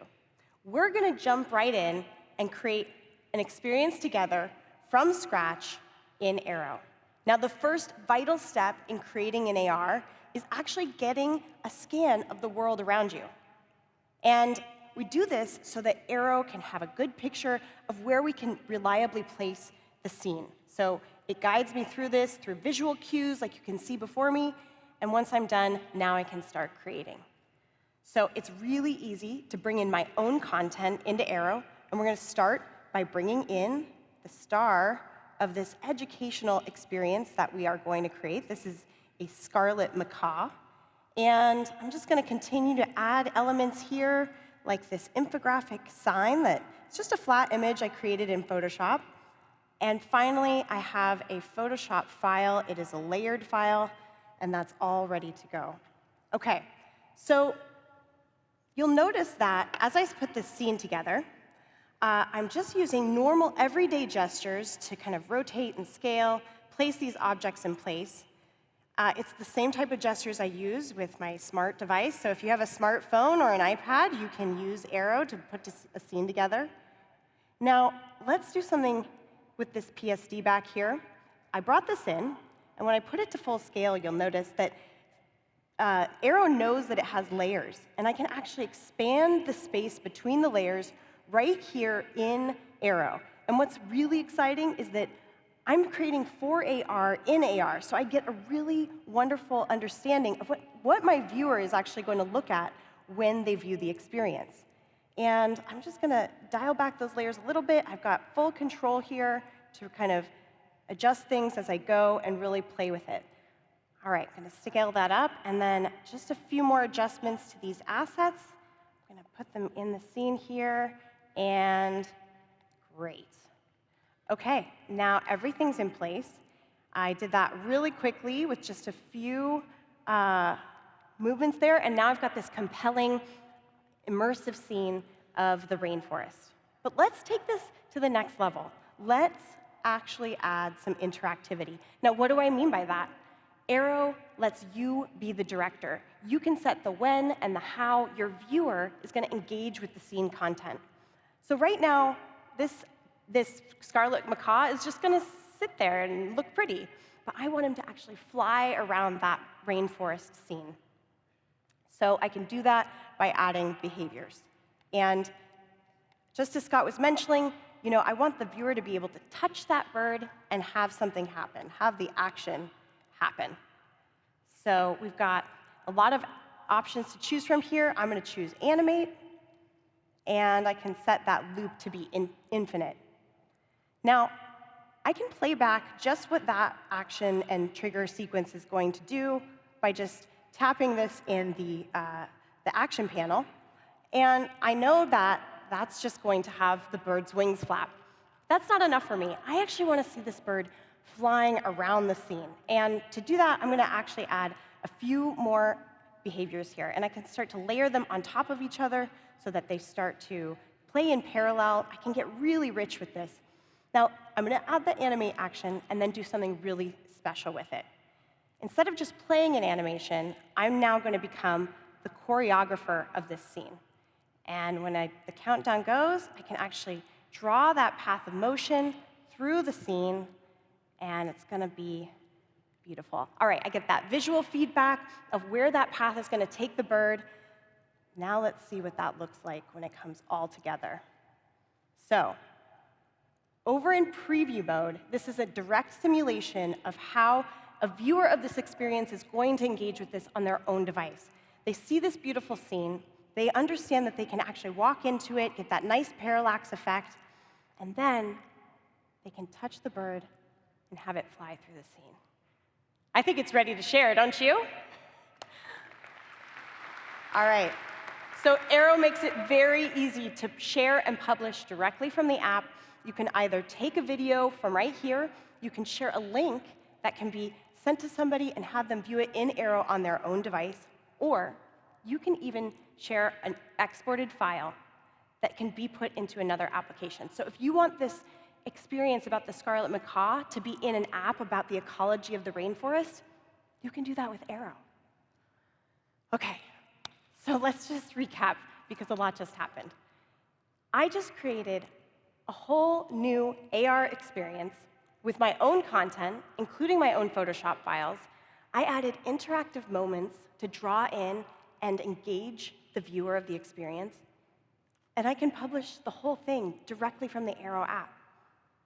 So, Aero is for you as creatives to tell your own unique interactive stories that are going to engage and inspire on a whole new level. And now the entire world is your canvas. Thank you. So thank you, Chantel. So Adobe Aero is available today for free in the iOS App Store, so jump in, check it out, and a lot of amazing things are already being created. OK, so we have shared a lot of news with you today, and I want to quickly recap it before we go any further. In addition to Adobe Aero, today we're shipping the revolutionary Photoshop on iPad. We are continuing the rollout of Adobe Fresco, the world's best drawing and painting app, with new additions for Microsoft Windows and Surface devices and Wacom Mobile Studios. We've previewed Illustrator on the iPad coming next year, and we showed you the new Creative Cloud desktop application and the newly reimagined Creative Cloud libraries. These make collaboration with Creative Cloud and even third-party tools, as you saw today, like Microsoft Office, so much easier, more to come there. And in addition, we've made literally hundreds of improvements across every application in Creative Cloud. Your favorite apps like Photoshop, Illustrator, and InDesign are now even better. Among those improvements is also a new version of Adobe Acrobat that allows you to edit PDFs on the fly on iOS and Android devices. So we're excited to have you dig in and discover what's new in your favorite application.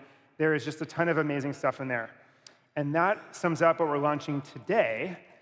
Throughout the morning, you have seen a lot of Adobe Sensei magic. And here to talk more about Sensei and the future of creativity, and to share a sneak peek at a new product we are really excited about, is one of the driving forces behind that Adobe magic, our Chief Technology Officer, Abe Parasis. Welcome, Abe.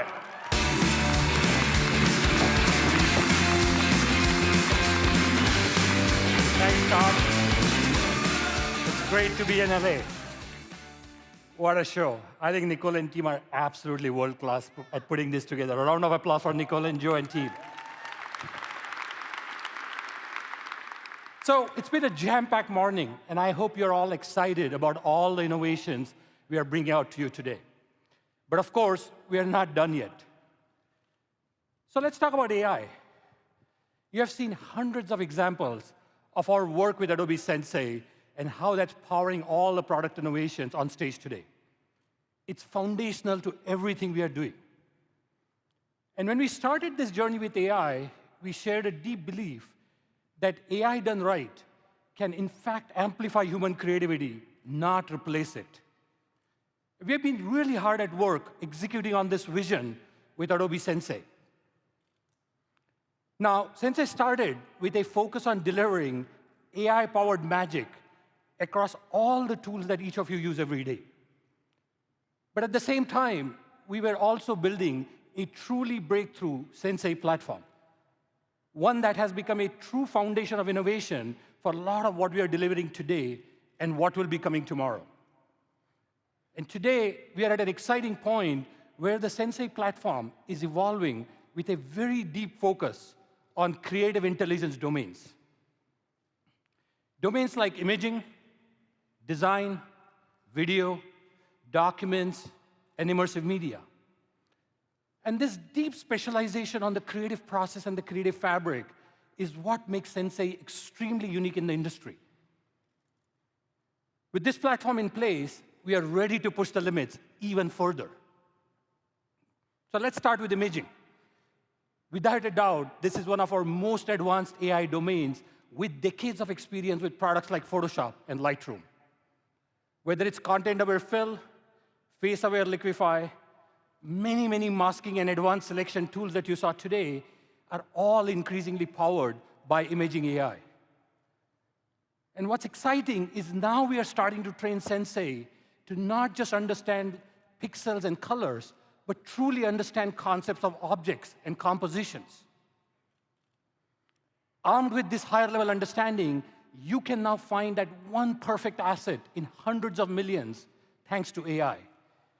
And as you can see here, we are taking visual search to an entirely new level with a creative canvas that not only allows you to search for similar content, similar colors, but it's actually starting to understand objects and concepts and relationships. And we are extending these advanced search and object-level concepts to all our core editing tools, whether it's Sensei-powered search in Lightroom or the object selection tools you saw this morning in Photoshop. And of course, even as we deliver these, we are pushing way further with reimagining creative workflows and imaging workflows by rethinking around AI-generated images or GANs. Now, in video, the challenge for AI is the added dimension of time. Understanding not just the concept of static images, but the relationships between moving images all in real time. And as you just saw on stage, content-aware fill for video or auto reframe in Premiere Pro are just a couple of great examples of how Sensei can dramatically speed up your productivity in editing tasks. Now, of course, while we have figured out how to speed up, we haven't figured out how to bottle up that energy in any AI model of Jason's energy and slow him down a little bit. That is probably way beyond AI. But we are building on our rich investment in imaging AI and reimagining it for video. New Sensei models will make it possible to change the style of a single video frame and transfer it to the entire video. Here we are showing you painting or stylization that propagates to an entire frame where you as an artist just paint one frame and Sensei will take care of the rest. Think about that. That is truly groundbreaking. It's going to save months, if not years, of editing time, but also enabling completely new forms of storytelling that wasn't possible before. This really is what we mean by amplifying human creativity. Video AI is a big focus for our research and Sensei teams, and we are thrilled to push forward in this area.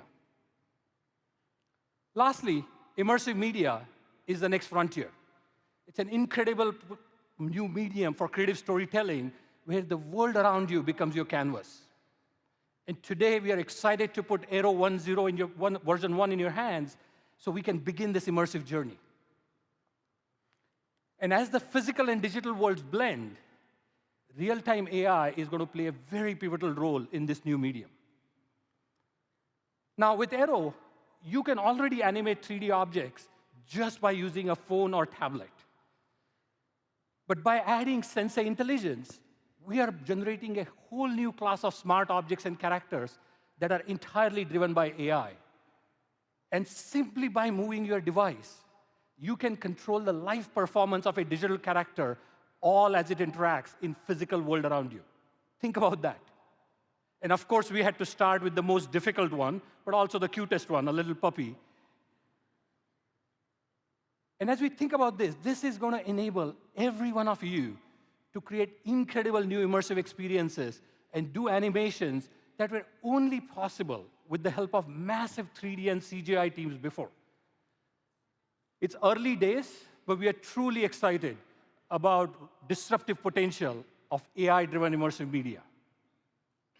Now, of course, in addition to imaging, video, immersive, we are continuing to push in other areas with Sensei, like design, as you saw with Illustrator, documents and PDF, and voice. But today, we are on the cusp of beginning an even more exciting chapter with Sensei.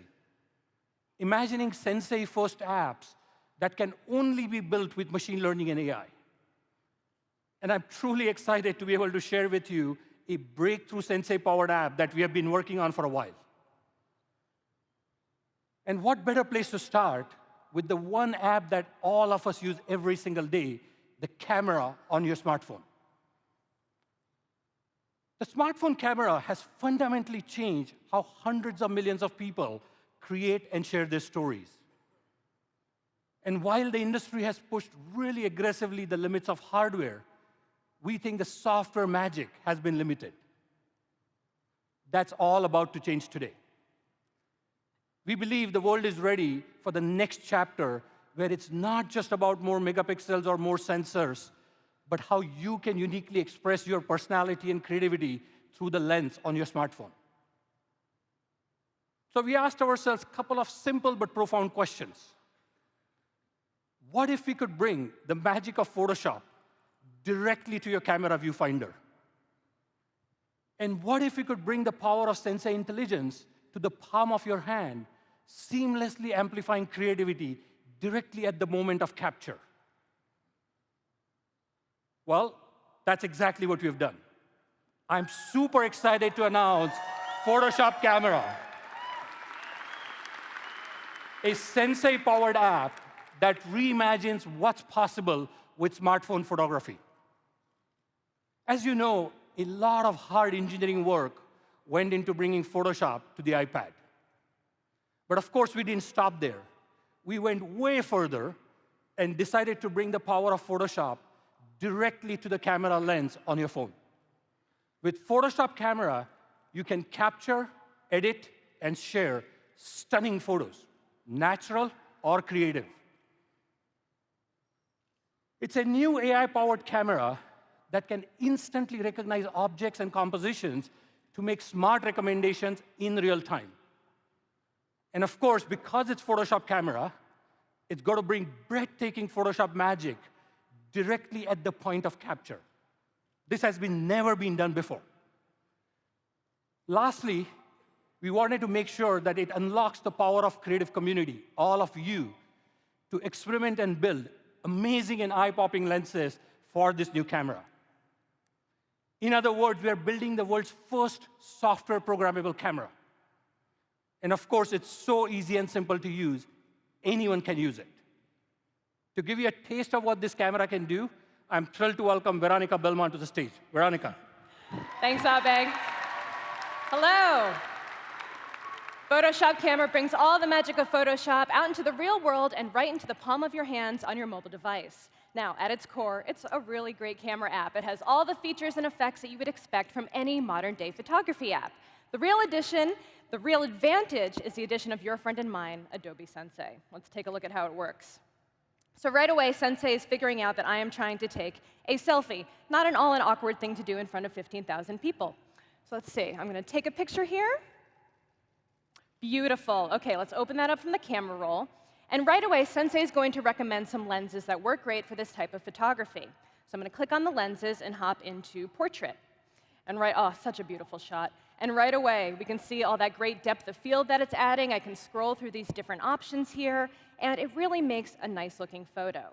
But the lighting here on the stage is really good. We're not seeing the full impact. So let me open up another photo that I took from my camera roll.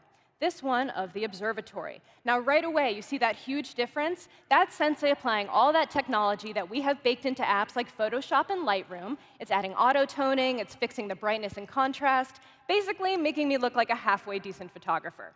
And you can really see the difference if I hold down my thumb on the screen. See that change right there. And now I can go in and make some more manual changes, too, by using the sliders up here on the top, add some highlights or clarity if I want.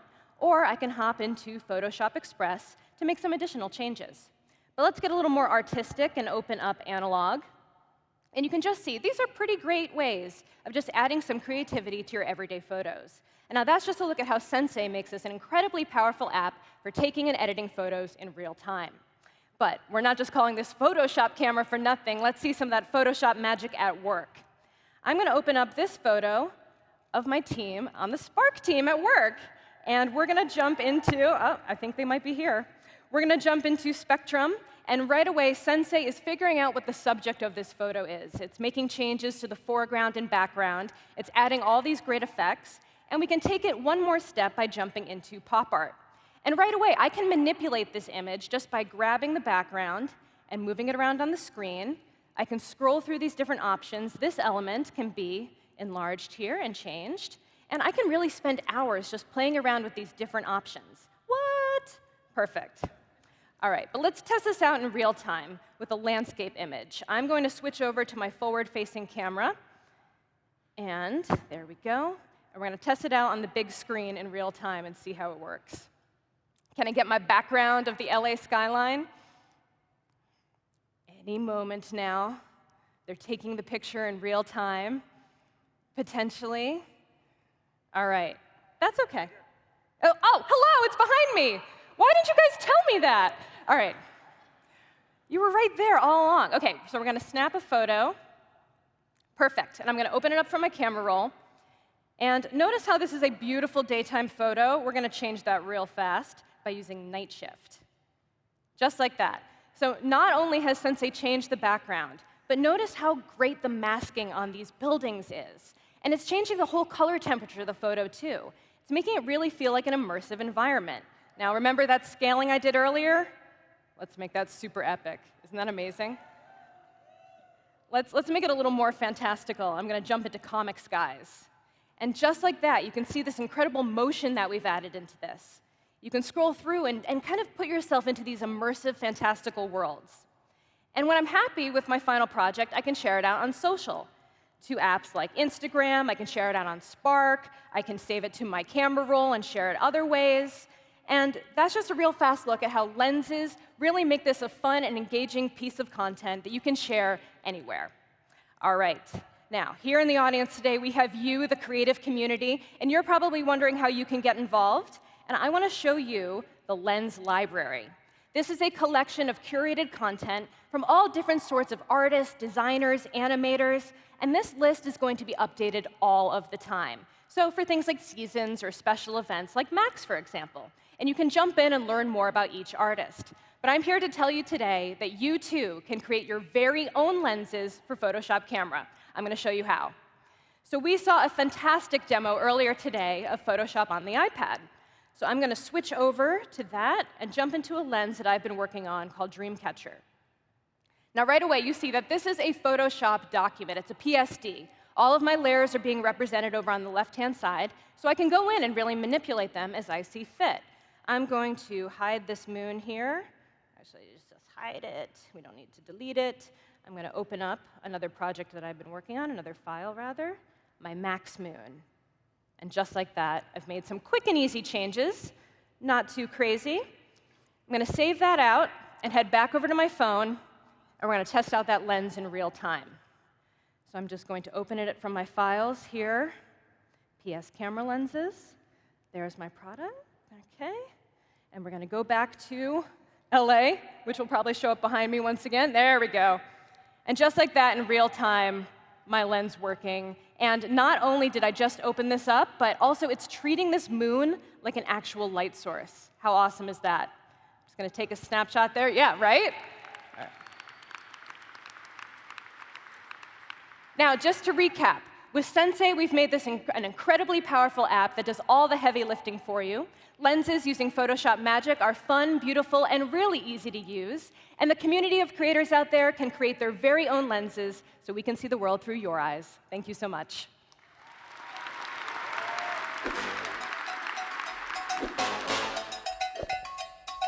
Take a picture, baby, even if you're faking. Tell your mom you're made it. You gotta get up.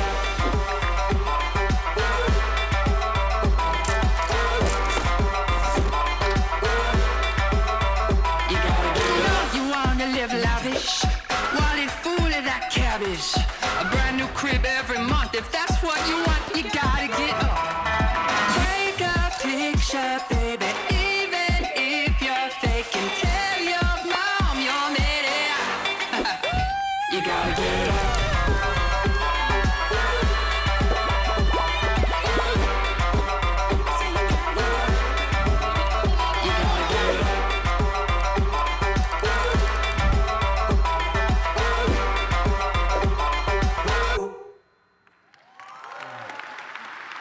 Thanks, Veronica. Great demo.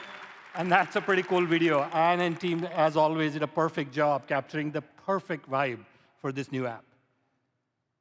As someone who's passionate about photography, it's been really fun for me to see creations from some of our early adopters.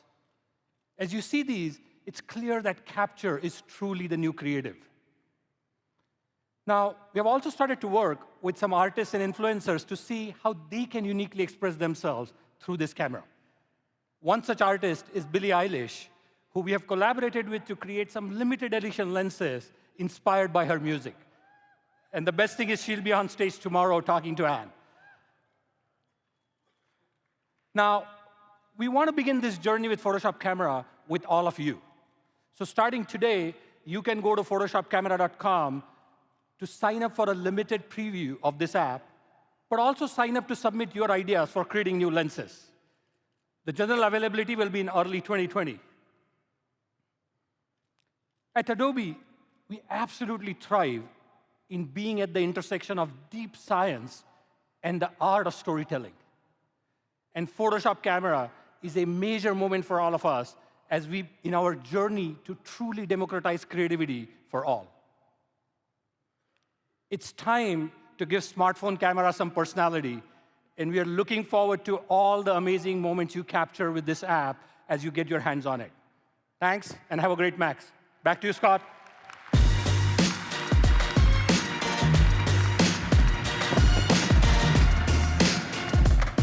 So thank you, Abe. We are so excited about Photoshop Camera. In fact, we're playing with it backstage. But it's going to be a great addition to Photoshop Express, and part of our continuing efforts to put some of the power of Photoshop in everyone's hands. OK, so we are about to wrap up 2 things. Number 1, I just want to say a thank you to the teams behind these products. I mean, these are some of the most passionate people who come to work every day and are often up at night just thinking about what you do and how to make it better. They have such passion and commitment to the segments. And just take a quick step up. Members of the Adobe team in the house, just take a quick step up, and I just want to thank you for all the work you're doing to make this possible.